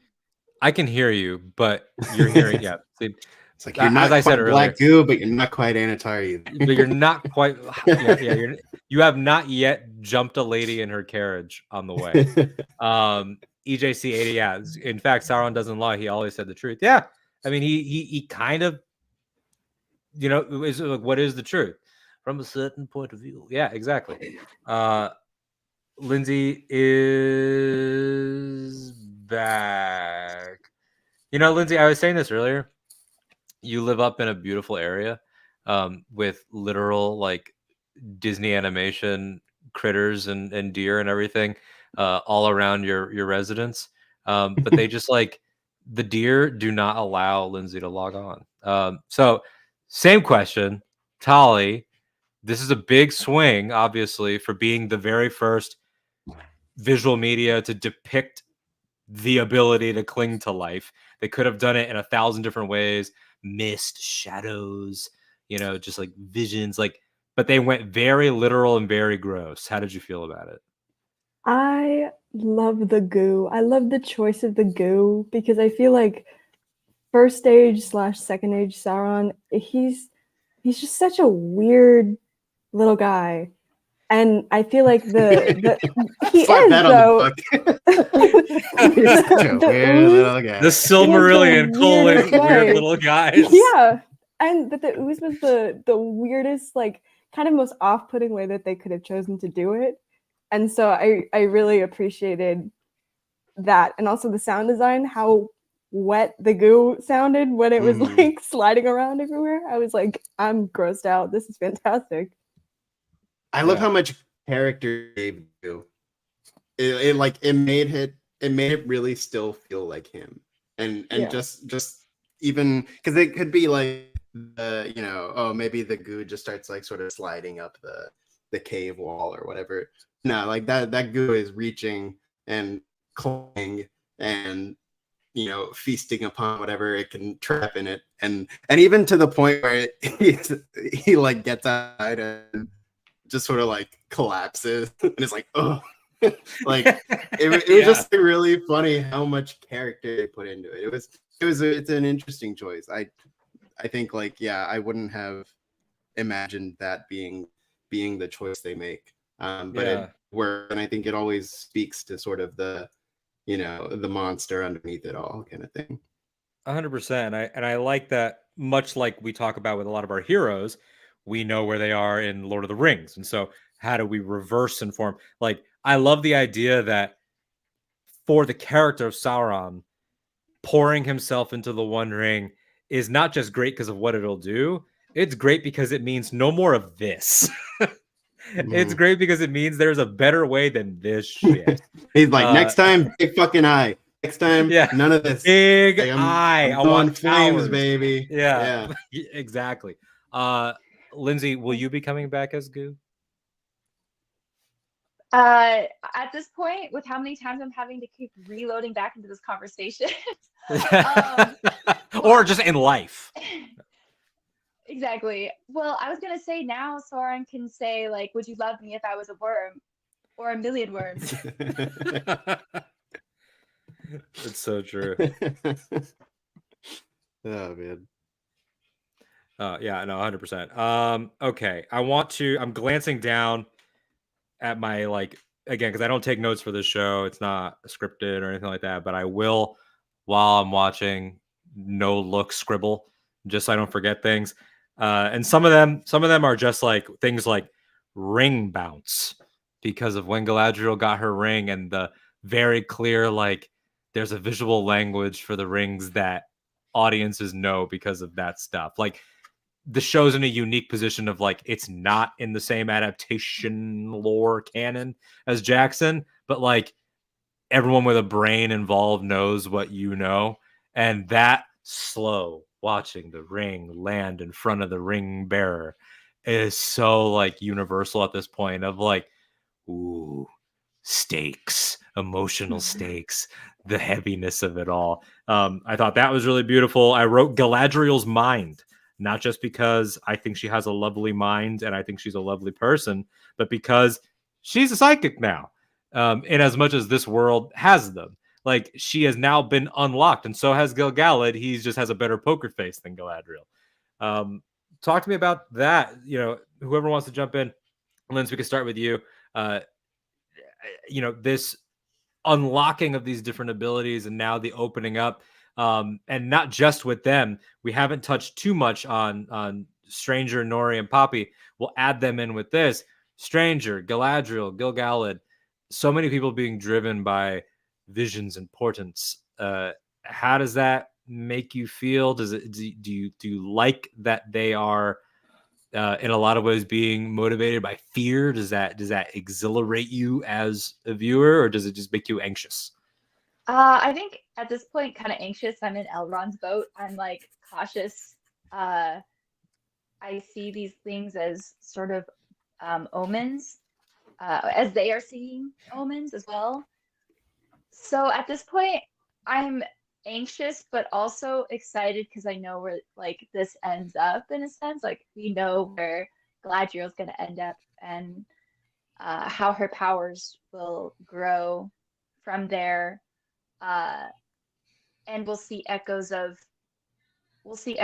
her hardship in this show in like the Fellowship of the Ring when she has that moment where she's showing Frodo like why she can't have the One Ring. So I feel like, yeah, yeah, Yeah. anxious, but like excited as well. Nice. Yeah. How about you, Tali? Yeah, same. I would say that it's all making me kind of nervous, but also I can just think about what I know is happening in the trilogy and where everything ends, and then I can go, okay, we're gonna be fine. Or for some people, it's gonna end terribly. But and Yeah. I really liked the whole visual language thing, how they went back to like the heaviness of Nenya when it's bouncing down to her. And I also love the fact that they're portraying it like they portrayed the temptation of the One Ring to Frodo, in the sense that she was not able to resist the call of Nenya. And they're good, Sauron didn't touch them, but she did fall victim to that temptation. Yeah. And so I feel like the arc that she is on now, the strengthening of her willpower to not be deceived, to not be tempted by the ring, to watch that play out in Fellowship is interesting. And I think there's something really cool about the fact that I think in a either a lesser interpretation or like a sloppier script or even just a different thing altogether. We're Star Wars fans. We know how people love to jump on fucking everything as a plot hole. You know, if it's not explicitly explained. This adaptation does not, outside of maybe the implication that One Ring will go to Gil-galad, like they don't get into who are the ring bearers going to be. It just happens. And I think that's so intentional and heavy and emotional, a little scary, a little weird. Like we joked about it, but like Círdan just showing up and already having his. It's like, yeah, that thing picked him when none of you were around, when he was trying to get rid of them. That should unsettle us. The world rejected his attempt to get rid of them. Put all three on. And it's yeah, right. What's up? And then Gil-galad, we can assume because of the right of a king, but it's not like they sat around and said, maybe one to Celebrimbor, or maybe we'll split them up by kingdoms. Maybe they don't even get to have that. It's almost like the cosmos and the work itself just sort of nudges everything, and it's fine right now because as they say, and we know this, but like I think it was smart to repeat it, for the TV only audience or people that are new. Like these are not the ones that are going to be the issue later. But we all know that's what's funny to me, going. Right? Like we're talking about the anxiety of this moment. Like this is the good version. Yeah, like everybody else, it's gonna be like, whew. Yeah, because when you get that scene at the end of like, yeah, oh yeah, well yeah, like even the beginning of the forging of the dwarven rings is deeply unsettling when Anatar's like, no. I got it. Like, ooh, that's creepy. yeah. Nikki, how did you feel sort of about just ring lore and ring presentation in general as we're talking about it now, as it pertains to either the ones we have or the ones that are coming later? Obviously, we talked about this in season 1 with Ken and Rachel and other guests in our coverage that for this adaptation, they've flipped the order of the creation. And I think now that we're seeing it play out, it's really working, I think. Yeah, I think one thing I'm sort of fascinated with in terms of the rings themselves is I'd love to compare, like just get good images and compare the designs that they chose for the Jackson films and then these ones, because I think we were talking the other day about like what exactly are the parameters of play for the One Ring? Like, is it gonna just look like the classic gold band from the film? Is it gonna look different? I think like it's just sort of cool to see how, you know, other directions the rings themselves are taken. And then yeah, just in general, like it's the great like exploration of power, and you know, these aren't the bad rings, but they still carry that same sort of, it's almost like the rings of power are kind of like the force, right? Where it's like it's neither good nor bad necessarily. But when it reaches out to you, you sort of can't say no. And then it's sort of like on you what you do with it. So yeah, I just thought that was super cool. And also just thinking about like where the rings eventually are, these three particular, where they are in terms of the Lord of the Rings, and who is wearing them in those stories. It's like I'm curious like how far we get along that line, and sort of seeing the different characters sort of react to what's given. Yeah, there's a, you know, one of these rings definitely passes to somebody who, if you're just watching this, you would definitely not think it's going to happen that way. And I hope when it happens that somebody grabs this person by the shirt or the armor and says, I remember you in season 2. You lame fuck. I remember you talking about how bad this idea was. No, it's definitely interesting. It's we were talking off air the other night, Nikki and I, about when this show finally shows the One Ring, how visually challenging that's going to be for any designers to step up to that plate for like one of the most iconic props in cinema history, to be like, yeah, here's that same item, but on TV now. I would honestly not even begrudge them if they were just like, it's the same prop. You know, it's the same. It would work. I mean, I think that's like gold. That's like the beauty of the One Ring too, right? How it's like it's just any old ring. There's nothing. Yeah. There's nothing sort of gripping about it. Yeah, for sure. Yeah. Last things that I had jotted down. We talked about Elrond versus Galadriel. We can get into that. Durin's leadership. I wrote down the word wine because, damn, that sucked when that bottle of wine got knocked over. That first stage. And then before we jump into music talk and a couple other, you know, things that'll pop up, like, you know, shout out Barrick, shout out Damrod, who like is important, like not just a troll, but like the troll, it seems. Which, like, good for him. Mr. Troll showing up with his theme, which like fit, I think. Like I never doubted it, and I love the theme, and I was already rocking out to it, but like was not distracting in any way, shape, or form. I thought it was like just inserted perfectly, mixed perfectly. Nikki and Lindsay, I had mentioned, maybe no, Lindsay was here. In any case, anyone who's joining us now, I mentioned that my MVP for the episode was Valandil for stepping up and, you know, just checking all those duplicitous shitheads in Numenor. Let's go around now. We'll start with you, Tali. Then we'll go Lindsay. Then we'll go Nikki for MVP of the episode. Who's not like a main character? Like who's somebody that stuck out? Specifically the third one? No. Any episode. Oh, okay. Of the three. The main mystic with the bleached buzz cut. Yes. Loved her last season. Was so excited when she showed up. Yeah. So excited. Yeah. We didn't talk about Kieran Hines. We'll get there. Okay. Yes, love that. So glad that that character's back. I know they had those group of acolytes like had titles, but I can't remember what they are. But that actor is Brittany Sisson or Sisson, Yeah. who's just incredible presence. Like, just looks like they actually have magical powers. Like, it's incredible.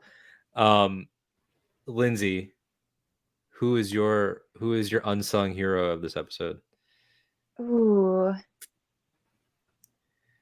man, I'm trying to think of everybody that we saw. Like minor characters and everything. Goodness. I was gonna say, I mean, is Barrick a Barrick minor? does I count. mean, I know you mentioned Barrick, but I feel like he really came through. Yeah. He really came through for Isildur. Yeah, I loved how it just cut away and we were on the adventures of Barrick for a little bit. Barrick awesome. got 2, maybe almost killed 1, but definitely 1 confirmed orc kill, and it was amazing. That was excellent. Nikki. Oh, and also Barrick fought Shelob. Is that supposed to be Shelob? Mhm. That is little Shelob. Okay. All right. I thought someone had said that, but I didn't know if it was a fan that said it or because I was like, I don't know what size the space fantasy arachnid is supposed to be at this point. But no, yeah, I love the little Shelob already causing problems in the Second Age. Nikki, how about you? Who were you like? Yeah, I think Valandiel's a great one, but is this like too big a character? I'm not sure, but I'm tend to say Poppy because no, Poppy's great. Yeah, they were lost. They were freaking lost, and they're walking around in circles like 2 idiots. lost. and Poppy comes back and she brings the maps and it ties into the wonderful song so well, and like that was just a really like good. It was almost like for a moment like too good to be true feeling where I'm like, wait, is she really here? Like, is this a trick or whatever? Yeah. But then it just continued on into something just really earnest and a real core piece of the Harfoot stories. And are we allowed to just call him Gandalf? Like, I don't know. Like, I've been doing that on and off. I think I started by saying will be Gandalf, and then I called him almost Gandalf, but that's too much work. Yeah, it's at the point now where like, we talked about this in season 1. Like, by the time we got the nose line and like like it's if he's not, I'm flipping a table. He's not, if he's not, it's gonna be annoying at this point. Yeah. And like it's I stand by my my Aloran theory that like maybe they won't. By the way, Nori just rattling off different names that he could have is a great bit, and I hope it continues. I hope that by the finale, Nori's like, "What about Greg?" Like, like you could be. But she's like Chet mid chomp into a bug. She finally lands on Gandalf. Could you imagine? Oh.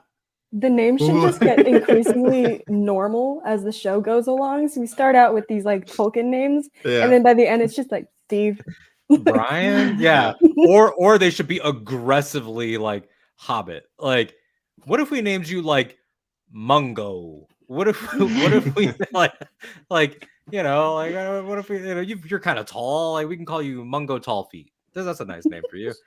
Someone's gonna call him Mithrandir, and she'll be like, "Nah, I don't like that.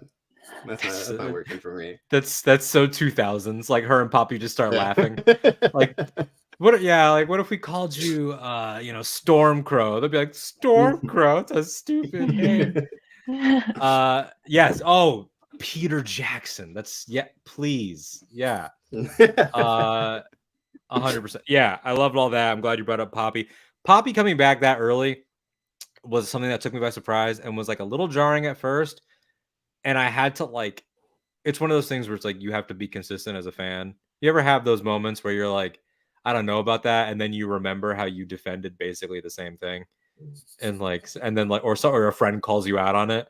I was my own friend tonight, where I was like, Poppy's back already, and then I was like, motherfucker, you defended Grogu and Din reuniting almost immediately after Grogu was gone, so you really don't have room to even brush up against this.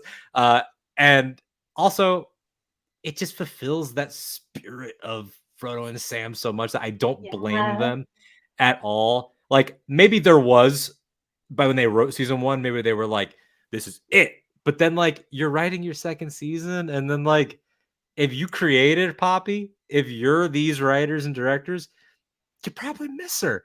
And you probably realize like, shit, we did a lot of work in that Harfoot story just to cut everyone. I like it. I think it makes sense. I am a little concerned that they got yeeted by a sand tornado. You know, that's not a great thing to happen to two tiny little beings. Yeah. But let's That's my let's only like go critique, ahead. really. Yeah. Or just personal negative thing. It's like I'm getting a little worn out of he can't control his powers. Like because that was kind of like all season 1, all of it so far. So I was like, please, can we get a little more lucidity like going on here? Like, I'm excited for what Tom will teach him. Because like I didn't want that to be so like continually oh man, I wish I knew what to do with my hands, like type thing. But yeah, hopefully we get a little more in terms of know what he's doing. Now, we're all pretty much in agreement that this is Gandalf, but he's not the only wizard anymore, which is a huge development now. And Kieran Hines being like, you're not making a big budget fantasy without me, all right? Unacceptable. Don't you know who I am? I was the villain in Zack Snyder's Justice League, all right? And I was the villain in Joss Whedon's Justice League. And he's in a lot of shit. And thank you so much. Thank you, Honorado. Thank you. Appreciate it for the tip. We get tips now, by the way, Nikki. Did you know that? We have successfully monetized the channel as of today. I'll believe it when it's in my bank account. your 250 will be with you very shortly. Thank you so much. Thank you. Tell your friends. We appreciate you. Every Thursday at 10 o'clock, we'll be doing these, and then we'll have more House of the Dragon and more things, and it's going to be very ongoing. And I'm not ready to announce anything yet, but I don't want to not do stuff in the gap between these. Obviously, we have Night of the Seven Kingdoms next year. Thank God. We have War of the Rohirrim in December, which is going to be great to have a Lord of the Rings movie to talk about, which is going to be super exciting. But, you know, fantasy is not just limited to dragons, sword, and sorcery. There are other kinds of fantasies and things, and I might just get a little silly with it and throw something else in there. Who knows? Who knows what I might do? I don't have Willow seasons 2 and 3 like I was supposed to, because God hates me and Nikki, and really everybody, and Tali too. We were robbed.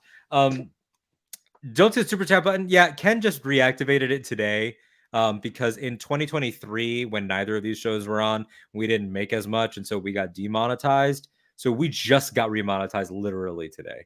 So if it's not there and it's glitchy, I don't know, refresh or just check next time. But I appreciate you asking. It just means double next time for the one. Yeah, tips double exactly.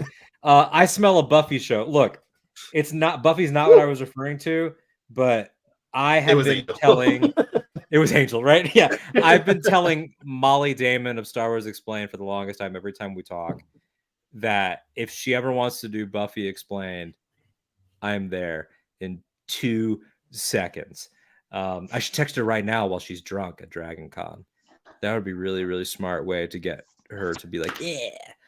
But that's not what I was talking about. Anyway, I got way off topic. In any case, Kieran Hines is here.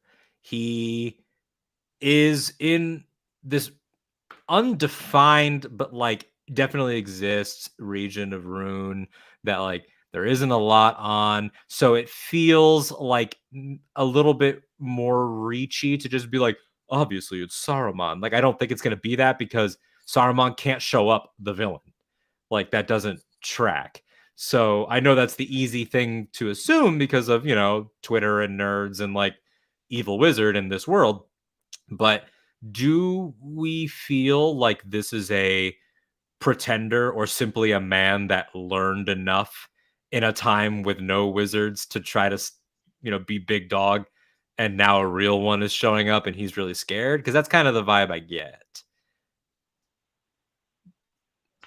I personally think so. There aren't very many big player characters in this show that aren't connected in some way to or are characters that exist in Tolkien's world. He seems like he's gonna be a bigger player. So I don't want to write off that this is a character that's complete, like that we don't know. Like I feel like we might know who this character is, or it might be revealed that there's some connection, and then some people are going to be like, oh yeah, I don't really know. I was leaning towards Sauron, but like I don't know because of all the reasons you said. I'm almost wondering if this is like a from the shadows kind of situation, and then when he like comes into like Middle Earth proper, like into the lands that he ends up in, he's like showing himself as a different sort of character. Like, is he gonna meet our Gandalf character at like differently than he's being like shown now? Is he gonna like clean himself up and present him to Gandalf like all cleaned up and nice? So I don't know. Yeah, maybe it's Radagast, and because he was evil in this life, that's why he comes back a stoner in the next. Like, it's like you did too much, and so now it's just gonna be you over here. I have a question. I'm not so brushed up on Saruman's lore, but it's Saruman the White in Lord of the Rings, correct? He always is, yeah. So how did he get there? Because I know Gandalf becomes Gandalf the White, but he had to go through like a rebirth. So is this guy that we know, like in this show, is he gonna like go through some sort of rebirth and become Saruman the White? I don't know. Tali, would you like to take Istar explained and jump on a quick little thing? From what I remember, it was that basically they were just like chilling over to the west, with the Valar, like minding their own business, and then they got like dropped in all of a sudden, and their job was like fix it. Like Fortnite?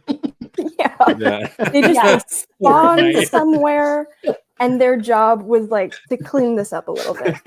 But obviously, there's so much lore that's deviated, so it is possible. He's got the stick straight hair, he's got the beard, he has the robes. It's not out of the realm of possibility that he's Sauron. Not at all. Because Gandalf is here in age early because of the time condensing. So like after they defeat Sauron the first time, from what I remember, and then Nikki, fill in any gaps that I'm forgetting, the third age in the text, at the start of the third age, all 5 wizards just plop, and they're like, we're here. And they're already old, and they already have a hierarchy that relates to their color assignments of white, gray, brown, and then blue and blue. And the 2 blues fuck off into the, the parts of the map that are there, like Rune and like all that off in the east. And they just go on their own adventures. And that's why Gandalf jokes in the first Hobbit movie that he can't remember their names, which I thought was a great little joke. But then, so to answer your question, Lindsay, like Saruman is placed on Earth as being number 1 wizard. He's white from the get. He doesn't have to earn it from what I know, but granted, that could be a thing that you're saying add. A lot with he's the white dude. The wizard put in charge. He's the white guy. He's put in charge immediately. No credentials. Oh, you missed my rant earlier about how Numenor is basically American politics right now. Of like this woman who's very qualified and everything. Nah, like we're just so then Gandalf doesn't like become the white necessarily because that's a normal progression. He becomes the white to replace Saruman. Like it's the gods being like, oh shit, like the white one that we chose to lead the Istar is corrupt now. So like Gandalf it's so hard because it's like I'm remembering like movie stuff first, obviously, because I've seen No, those 1,000 times. Like I know that like you remember in Two Towers when he like takes a second to remember his own name.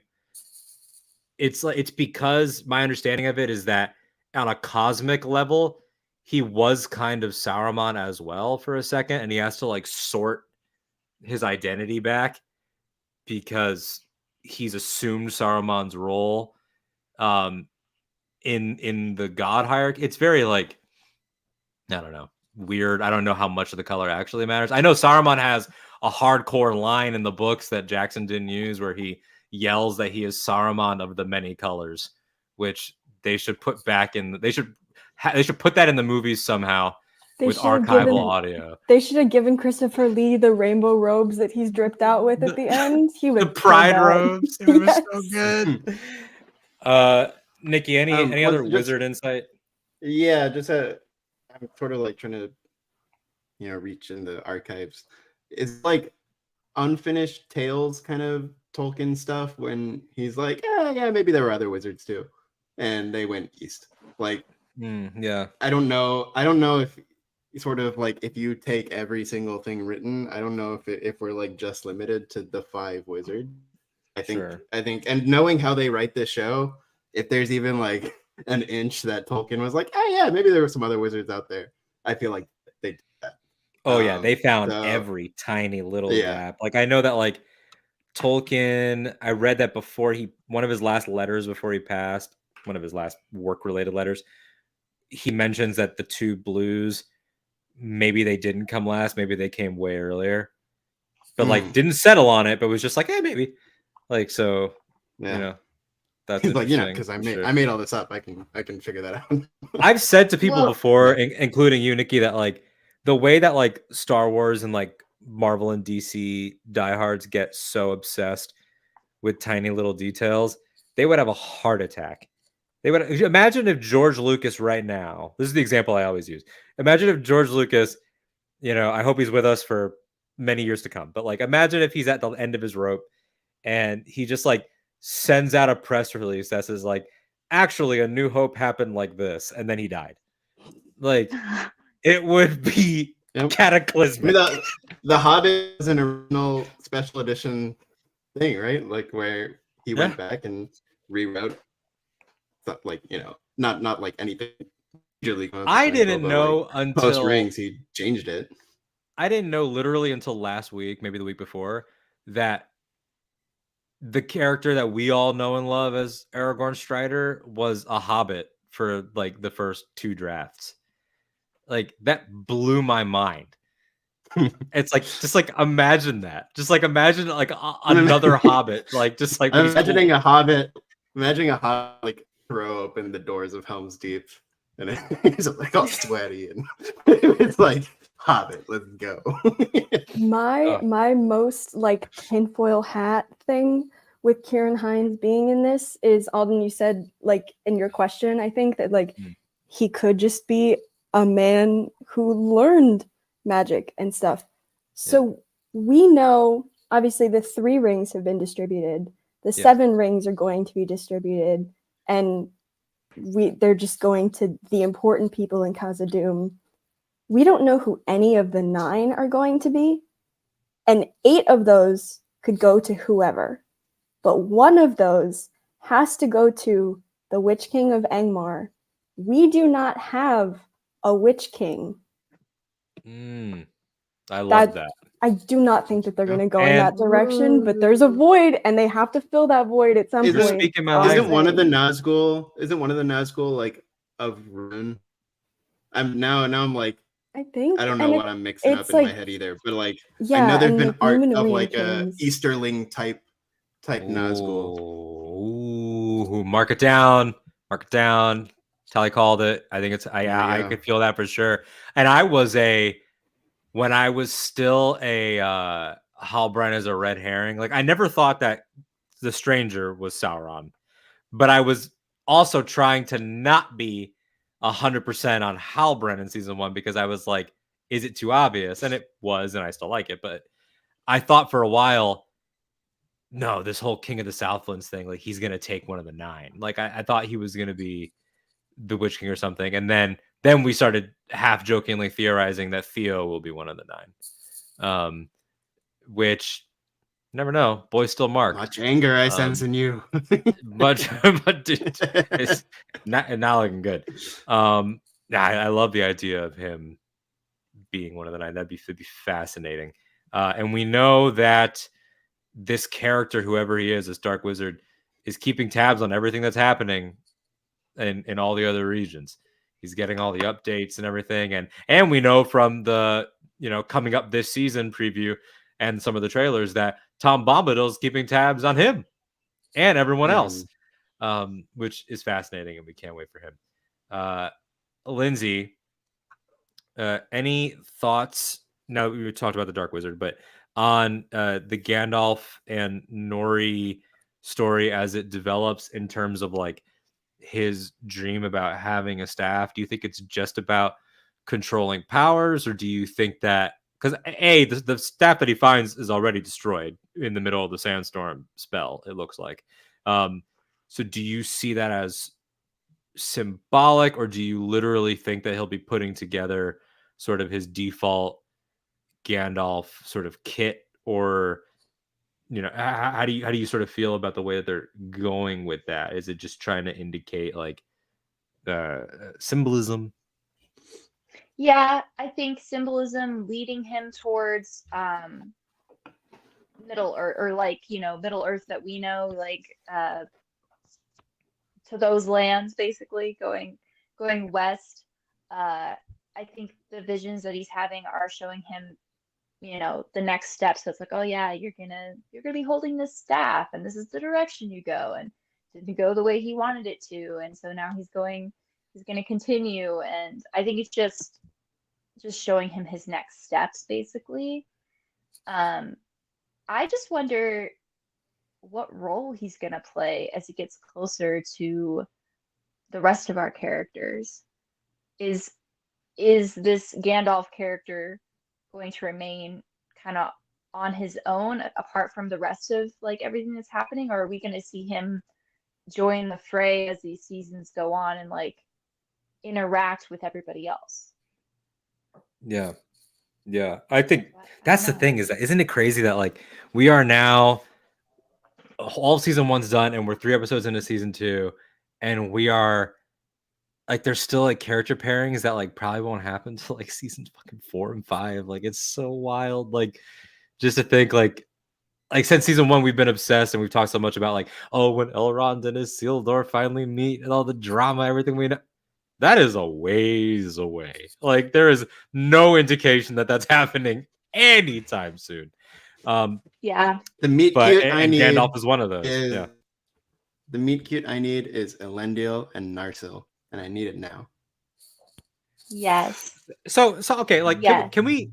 I don't know if we ever in all of our season 1 episodes settled on this. Is the sword in the Palantir room Narsil? It has to be, right? Like that's it, right? Yeah. It looks it's so recognizable. Yeah. It's like the design is so similar that it'd be stupid for it to not be. And it's in like, this treasure room. So yeah. Yeah. And with everything with Elendil and his connection to the elves in season 1, and with this whole like that's elf magic and the whole thing with the Palantir, what if upon placing it back on its pedestal, she's like, hey, and you should grab that. It's like, you want some elf shit? Here you go. Come get it. Man, love it. We're coming up on 2 hours. I got one last character thing to say, then we'll do last thoughts for everybody, and then we'll do Tally's music corner, because Jesus Christ, the score for these 3 episodes, and I am not even close to the level of obsessed that Tally is. Tally's probably got the entire score memorized back to front already. There's something with Isildur, and I'm glad he just came up because it's what reminded me that I jotted it down. I love, like a lot of things we've talked about, informed by our knowledge, this is a man heading toward not just tragedy, but the tragedy in a lot of ways. And to make that even more painful, they are constantly emphasizing not just goodness and heroism, but like specifically generosity and like that's what gets him jumped by these men in the woods is the like Estrid is like, nah, we should just go, we should just leave him. And it seems like she's got some connection to them as well, whether she went down the dark path and is now trying not to, whether she's trying to just cover her tracks, we don't know. She's sort of a character that I think like is hard to talk about until we get a couple more. But Isildur is constantly like trying to give, trying to open up, trying to not just like give food and give help, but also comfort, but also connection, like teaching Theo about what an aqueduct is. Like, who would have thought that like that tangent would have been so touching? And it's like, man, come on, this is like, why you're hurting me? Like he's so meant for good things and meant to be like a man of the people. It just breaks your heart to know what you know. And yeah, if anyone has any thoughts about him or anything, feel free to share them. Outside of the fact that Maxim Baldry is great and very handsome, and everybody's going to go through a hair journey this season. It seems like the time jumping is going to be a little intense because like even Anatar's hair is like here now, but in the stuff we've seen in the trailers of the Siege, it's like much longer. So is Elrond's. Like, I'm ready for Isildur beard. Let's go. Grow it in, Maxim. Something that interests me about Isildur is I always wonder to what degree people are just sort of like imprinting upon him their memories of Fellowship of the Ring, like as told by Peter Jackson. Because I don't think, yeah, he does like curse a bunch of people for not showing up, but like I don't know if how much like text is of him sucking. Like I think it is like within like it. I think it's pretty reasonable for him to be the hero, and I think like again, it's like when you think of him in Fellowship of the Ring, which I think is probably really easy to do. Where it's like, oh yeah, he comes across as already having succumbed to the ring, and then it's also like, well, remember Elrond's telling that the story, and it's like he certainly doesn't want to make him sound any better. And then it's like, yeah, I think it's just maybe the movie, there's like a thing in fandom of like, well, Isildur was the asshole who ruined everything. And I think Rings of Power is like really putting up that challenge of be like, no, he's the good guy who, like, it's the corruption. That's the point. It's not like he was already like susceptible because he sucked. Like, no, it's good, and that is the power of this ring. Like, this ring is the one, and so it's like, I think that is gonna be, just as we go through the show, like such a tragedy, and what it is, and because I mean it's gonna be amazing when Elendil gets yanked out and Isildur is like, oh shit, this is my moment, and gonna do all that. They better. And it's like, that's gonna be so cool to watch that, and it's gonna be such a great moment because again, rewind back to 2001 or whenever you watched Fellowship, and it's like, oh yeah, cool, this guy, but now it's like, now we know them, and it's like, it's gonna hit so hard, and it's gonna be even worse. I wonder how differently those scenes will play though, because again, we're getting a version of like, I told him, we were here, I told him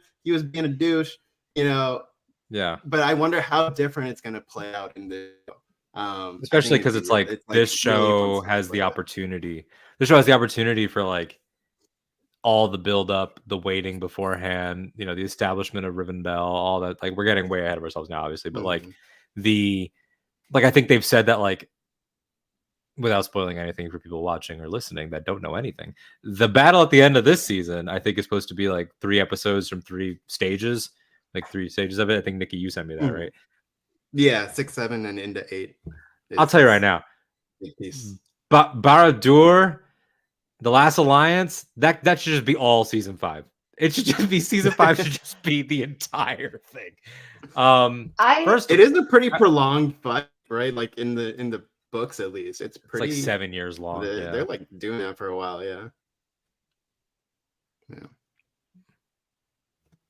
Lindsay, was that you were I just jumping like in? the idea. Oh, Or, sorry. no, you're good. I was just gonna Oh, say yeah. it's gonna be heartbreaking to watch that scene play out in this at for this series point of view of Isildur and Elrond at Mount Doom. Like, I just know we're gonna be crying. Especially, Yeah. it's funny to me how we know now how anti-ring Elrond is. And it's just gonna be like him being like, no, you never liked these rings. That's why you wanted me to throw it away. It's like you never That understood adds that they so could much. be used, right? Yeah. It's like, Yeah. so yeah, like it's just gonna be a whole new layer to it all. It's gonna be really And the good. fact that Isildur was there for the creation of Mount Doom. For it actually becoming what it is. For he's walked the lands where his father will die, and he's and where everything changes. Is fascinating. The Tali, any Isildur thoughts? My only thing is that just as somebody who loves all Numenorian stuff in the books, I was most apprehensive about that. I think going into the show at the beginning was, were they going to do the thing where it's just men, easily corruptible, evil? Yeah. Or are they going to actually like get into all of the nuances of that? And it seems like they really are, which I'm happy for, because in the books, Isildur takes the ring because he thinks that it'll bring goodness and prosperity, and that maybe he's built different and it won't corrupt him. And then it turns out that he wasn't. And Not me, I'm built different. it's literally the thought process for him. And so I'm really glad that they're doing it that way. Have you seen that tweet of a guy who says that like his grandma got sick because of Chernobyl, and then a guy's like, "No disrespect to your grandma, but I'm built different." Makes me laugh every time. So Are we we're getting the coming up brother here. anytime soon? Sorry. Oh my god, what a great question! Because he's supposed to be Anarion, is that right? I think that, yeah, honestly, dude, I'm glad you said that, because I think they're teeing that up, because they specifically, when they introduce these other, assholes in the Farazan Kemen faction, they designate them as being like, oh, they're the Northern Lords and everything. So it's like they want us to be thinking, they want the viewers to be thinking about the island regions, and I think that that's smart, because I'm hoping that that will be the way into like, okay, we've lost Aarion to their cause, at least right now. And again, Emma Horvath doing a great job. It's Emma Horvath, correct? Yeah, Emma Horvath doing a great job. The writing is great. The performance, it's not poorly done. It's supposed to be fucking frustrating, and it is, of how like her grief has turned her toward this easy, resentful path and making Muriel the scapegoat. And I think that's effective. And now that Elendil thinks one of his sons is dead and has lost his daughter to this cause, I wonder if that's going to be we need help over here. We need believers. We need people that see something else, and he'll go get his son, which I think would be a big thing of growth for him, which would be cool. Yeah, I completely agree with what you said about those nuances, Tali. I think it's really, really strong, and because that's the whole thing, is that like men, it's like they're and it's not a fault of the movies, but like I think like in our pop culture sort of sphere, it's kind of like men are Aragorn or they're Boromir, and they stumble, or then the only other option is like you're Denethor and you fucking suck. And it's like, no, you could be all of those things at different stages of life or different circumstances, and I think that's really effective. For people listening on the podcast feed or watching now, obviously this episode has been us discussing 3 episodes at once, not in any type of order, moving in and out of 3 episodes worth of story. All the subsequent discussions on Rings of Power Season 2 will be much more contained, straightforward, character. We'll still approach it with the same passion and fervor, but this has been unruly by design, and I blame Amazon for wanting to pad their first week stats. It's their own fault for how chaotic this episode has been. But now, 2 hours and 10 minutes in, I throw it to our scores expert. to tell us what the most exciting musical moments were in this. Not that you need to have a list, but there were things I know you were specifically hoping for and calling for. I think I speak for everybody here when I say we love McCreary's work on this show. I will regularly throw on Sailing into the Dawn just when I'm like folding clothes, because that Numenorian drum beat bop is just like the greatest thing in the world. What stuck out to you here, and how are you feeling about the motifs? I'll start at the beginning. The first song on the first episodic track, because Amazon Music releases each album per episode, which is really cool. But so it starts with the whole Sauron Julius Caesar assassination, and I was so excited to get Halbrand's theme back when he makes that transition into the Halbrand that we've seen, because that was a thing that floored me last season, was Bear McCreary basically just revealing that Halbrand's theme is just Sauron's theme kind of inverted in a different key. And so in that song, it's long, it's like 8.5 minutes, but you can hear Sauron's theme kind of getting weaker and weaker and weaker and weaker. And then you can hear Halbrand's theme building up. And when they're put together like that, you really can hear it, how they just mirror each other. And I was so excited in the theater. And then all the themes from last season are back. We've got new themes. We have Ruin. Aregion has a theme now. Estrid has a theme. And just really excited about the rest of it too. I love that you brought up that storytelling point about them intersecting and one rising and one falling. That's so good. You and I talked about on Twitter. We had an exchange about the Arondir retaining the theme that they had in season 1 and not moving on from that, and still using it for him, which I think is great, because it's like that is a way for Bronwyn spiritually to still be a part of this, and for him to carry those experiences forward, which I think is really cool. I also love the variation on the Numenor track of when it's time for the funeral, like the funeral procession before they sent like the boat out. I thought that was really cool. It's like you made those like super groovy drums like kind of sad for a second, which I didn't think they could do. And I also love the way that even though we're in Rune now and it's this unknown place and we're getting lost and there's all these dreams, like the Harfoot themes or I don't know if it's the Harfoot theme or Nori's theme specifically. They might have two different ones. But I love the music whenever Nori is on screen, and just Nori in general. Like, we talked a lot about Gandalf and the Dark Wizard, but she is just still a gem, whether it's her naming stuff or her just how forthright she is. And again, one of the greatest magic tricks of the show is taking Markella Kavanaugh and making her look like a teeny tiny child.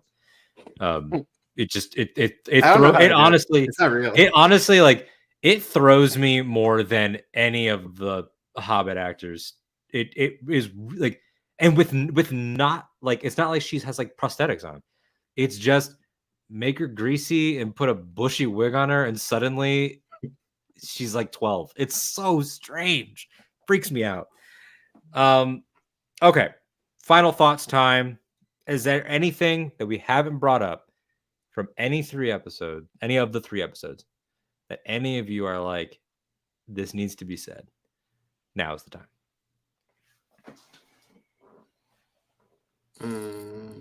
I don't know what I missed. I may have missed some stuff. Please. But with I think the bamboozlement of Celebrimbor is being done to like the best degree ever. Because it's one of those things where it's like I didn't want to hate him. I think that would have been like too easy. Make him like really unlikable. and instead it's just that thing of like, like how you're saying, the way Sauron is like reflecting himself upon, you know, all his temptations and deceivings. It's also like not a single word of that would work on anyone else but Celebrimbor, kind of thing.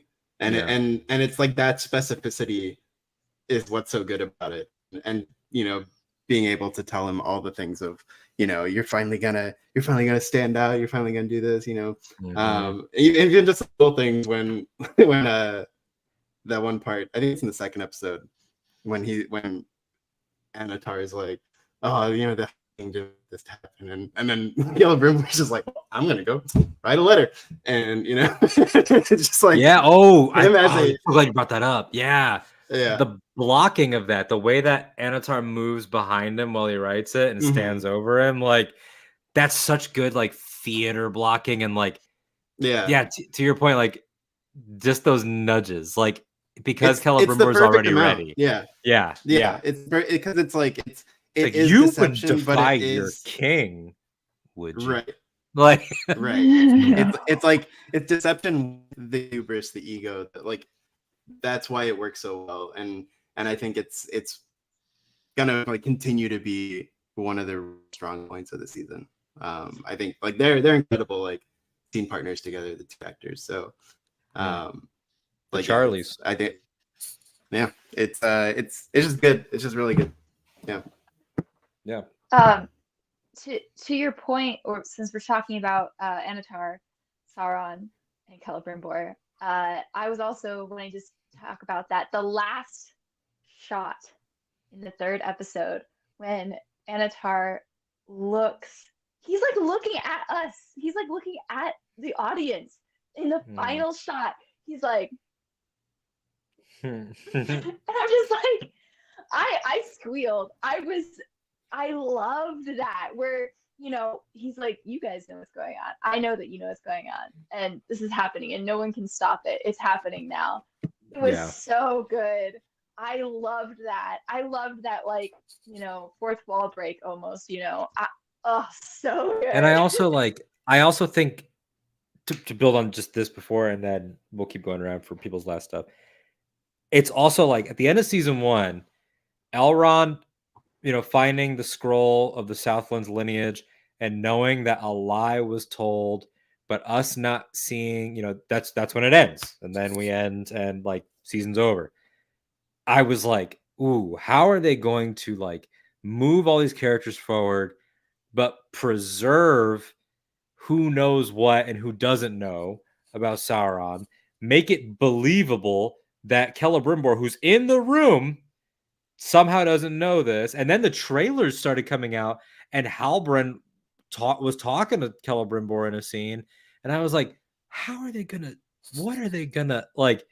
And then to start it with a chase scene on horseback, I was like, oh, they're racing home to tell dad. Like that's what this is. Like, but then like while they were chasing, I was like, does Elrond know? Does he not know? And then realizing Elrond's just going to report a lie. He doesn't know the details of the lie yet. And then the scroll being a great plot device of like, go bring this to Celebrimbor and tell him this thing that if he knows, the plot can't happen. So it's like, is that setting obviously up the you're Barrow-wights? screwed. Did you guys talk about that? I think it is is that the Barrow-wights chains, right? Ooh, okay. You're so right. We didn't talk about it, but I'm glad you said it. Yeah.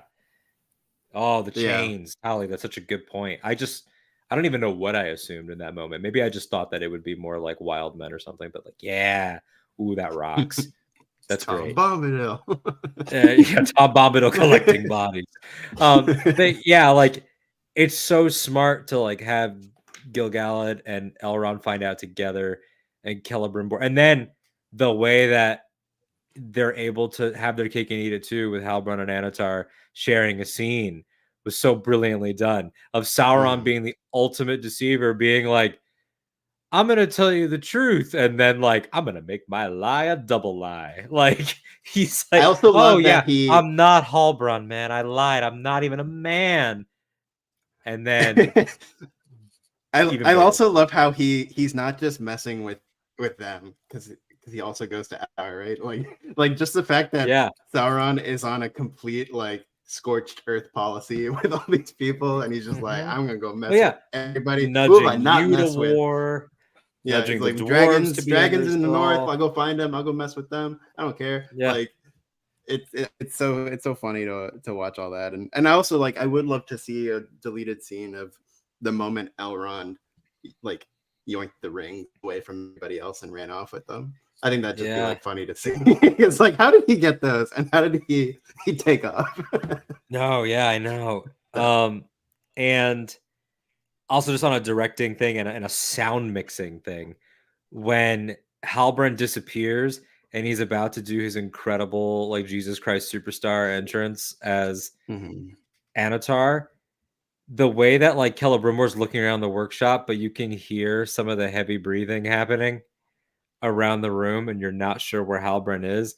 I was looking at Celebrimbor's mouth to see, is he breathing because he's nervous? And he's not. You're just hearing the disembodied sort of like exertion of what I'm assuming is the bodily change happening off screen. Like he's literally like doing like his like X-Men Mystique transformation from brunette man to blonde elf off screen, and we're hearing the like probably Did him he like redo himself? hitting all of his smoke machines and everything too. I'm sure it took a lot of work. That was great. Okay, I'm glad you brought that up. Lindsay, do you have a last thing that we haven't talked about, or something that you just want to throw out that you want to say about something else that we have talked about? You're good. You're golden. You're solid. No, I think I'm golden. I think I'm good. Yeah. You want to talk about Elrond one more time? You want to talk about Elrond's outfits? He's got some great robes. Okay. The last one. Commander my arm Elrond in that gray fit with the the last really outfit, it's like with the like the tree sort of bark, also like veins of the tree sort of embossing on it. I don't know what you would call it. Oh my gosh, when he came out looking like that, I was like, okay. I look forward to some hopeful, like, I don't want to say buddy comedy, but in as much as Galadriel and Elrond can be funny as serious characters, like some like, yeah, Galadriel, I'm in charge, but like I really am like really bad at combat. So like, could you like while we're on the road, could you like show me some things? Because like they make a point to say that he's just a politician, he's the speechwriter, he's the herald. Like I'm sure he's gotten down and gotten some scrapes because he's had to, but like it'll be interesting to see what warrior Elrond looks like at the stage. Exactly. And the more time we get with Elrond and Galadriel together, it's like, their relationship is going to be very interesting going forward. They're going to be related in a sense. Big sister, I little always have that in the brother. back of my mind. I'm like, really good. They're going to be related by marriage, or in a sense, eventually. So I'm like, okay. Yeah. I always think about that when they're interacting. Yeah. Tali, what about you? Is there something that you want to throw out before we're done? The big thing for me, because this is the stuff that's important to me that I've been waiting for, is I've been wondering this whole time if they were going to use Tolkien's art for the Doors of Durin, because it is such a recognizable piece of iconography, but it's also very associated with the trilogy. Yeah. But it's in the intro. That art is in the intro. It's in the formed in the little stones. Yeah. And so that was very nice. Creation of Ithildin. Right? Yes, that was so exciting when he went outside, and I was like, yeah, thank you. Oh, that was beautiful. Yeah. But yeah, so we haven't gotten the doors yet, but the door art is in the intro, and I was like, that's enough for me. Yeah. I'm waiting. Yeah. And I'm liking their depiction of Narvi as well. I think he had a good intro. I think he's cool. And the little extra, a couple extra locations in the it's 2 hours and 25 minutes, and I'm just realizing that I haven't said what I should have said in minute 1, which is this. Disa is still the greatest character on TV. And I am mad at myself for not to. I love this woman so much. It broke when the song did not work for their connection to the mountain, which I think is so beautiful and so tender, and like that the dwarven women are like so foundational to their stuff. It's such a great thing to culturally and agriculturally and for their literal survival, and then small things like getting to see like dwarves shopping, like, you know, Durham being like, yo, let me get a big mushroom, and Disa being like, yeah, we don't need that, we're gonna get a medium-sized mushroom, you fuck. That was great. Jerry's in the comments. Alden, this is your dad, go to bed. Well, Jerry, much like Arendir to Theo, I didn't have my dad around, which is true. So I am kind of Theo in this situation. But I know it wasn't you. Anyway, that's all I got. I think that's going to do it for us today, guys. Again, super chaotic episode for Talia and Linz to have as their first episode joining us. Because, again, 3 hours of television. So I would say that 2 hours and 26 minutes ain't that bad. So, Talia, we'll start with you. Tell everybody where they can see some of your incredible artwork. I know you're on all the social platforms, but your portfolio as well. Plug away, plug whatever you want to. At this exact moment, I just saw on our good friend Samantha's Instagram story one of your pieces, which is great. I mean, it's I haven't looked yet. it is your Anatar, and it's beautiful and lovely. Thank you. Yeah, I'm on Instagram and Twitter at Tally's Art. And my website is just my full name. It's TALIESA.com. Perfect. Look at that. You got the monopoly on your name. That's so beautiful. I had the monopoly on my name until fucking Solo. And then the guy came and stole my thunder. You should sue. I see, but I wouldn't want to make an enemy with him. He's too cool and True.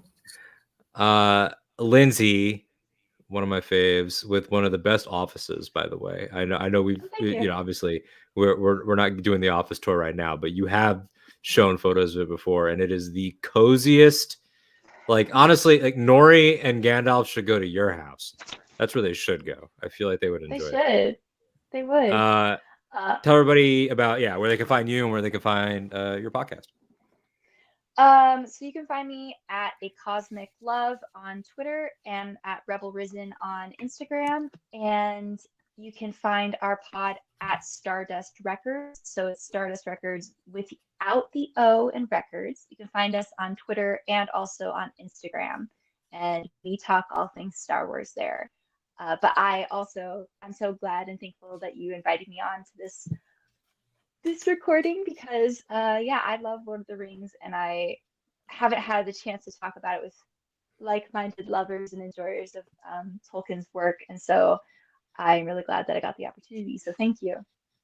Well, buckle up, because you'll have the keys to show up whenever you want for the remainder of the season. So will Tali. Nikki always has the keys. He's kind of just like he just wanders in and out. Water the plants every now and again. Just a great recurring character in my life, and in I think I talked to Nikki more than I talked to blood relatives. Probably like you probably lapped blood relatives that have known me since the day I was born at this point. Yeah, no, I feel that. Likewise, probably. Obviously, returning viewers know you, but for the new folks and for the Rings only people that are coming back to the channel, tell everybody what you're up to.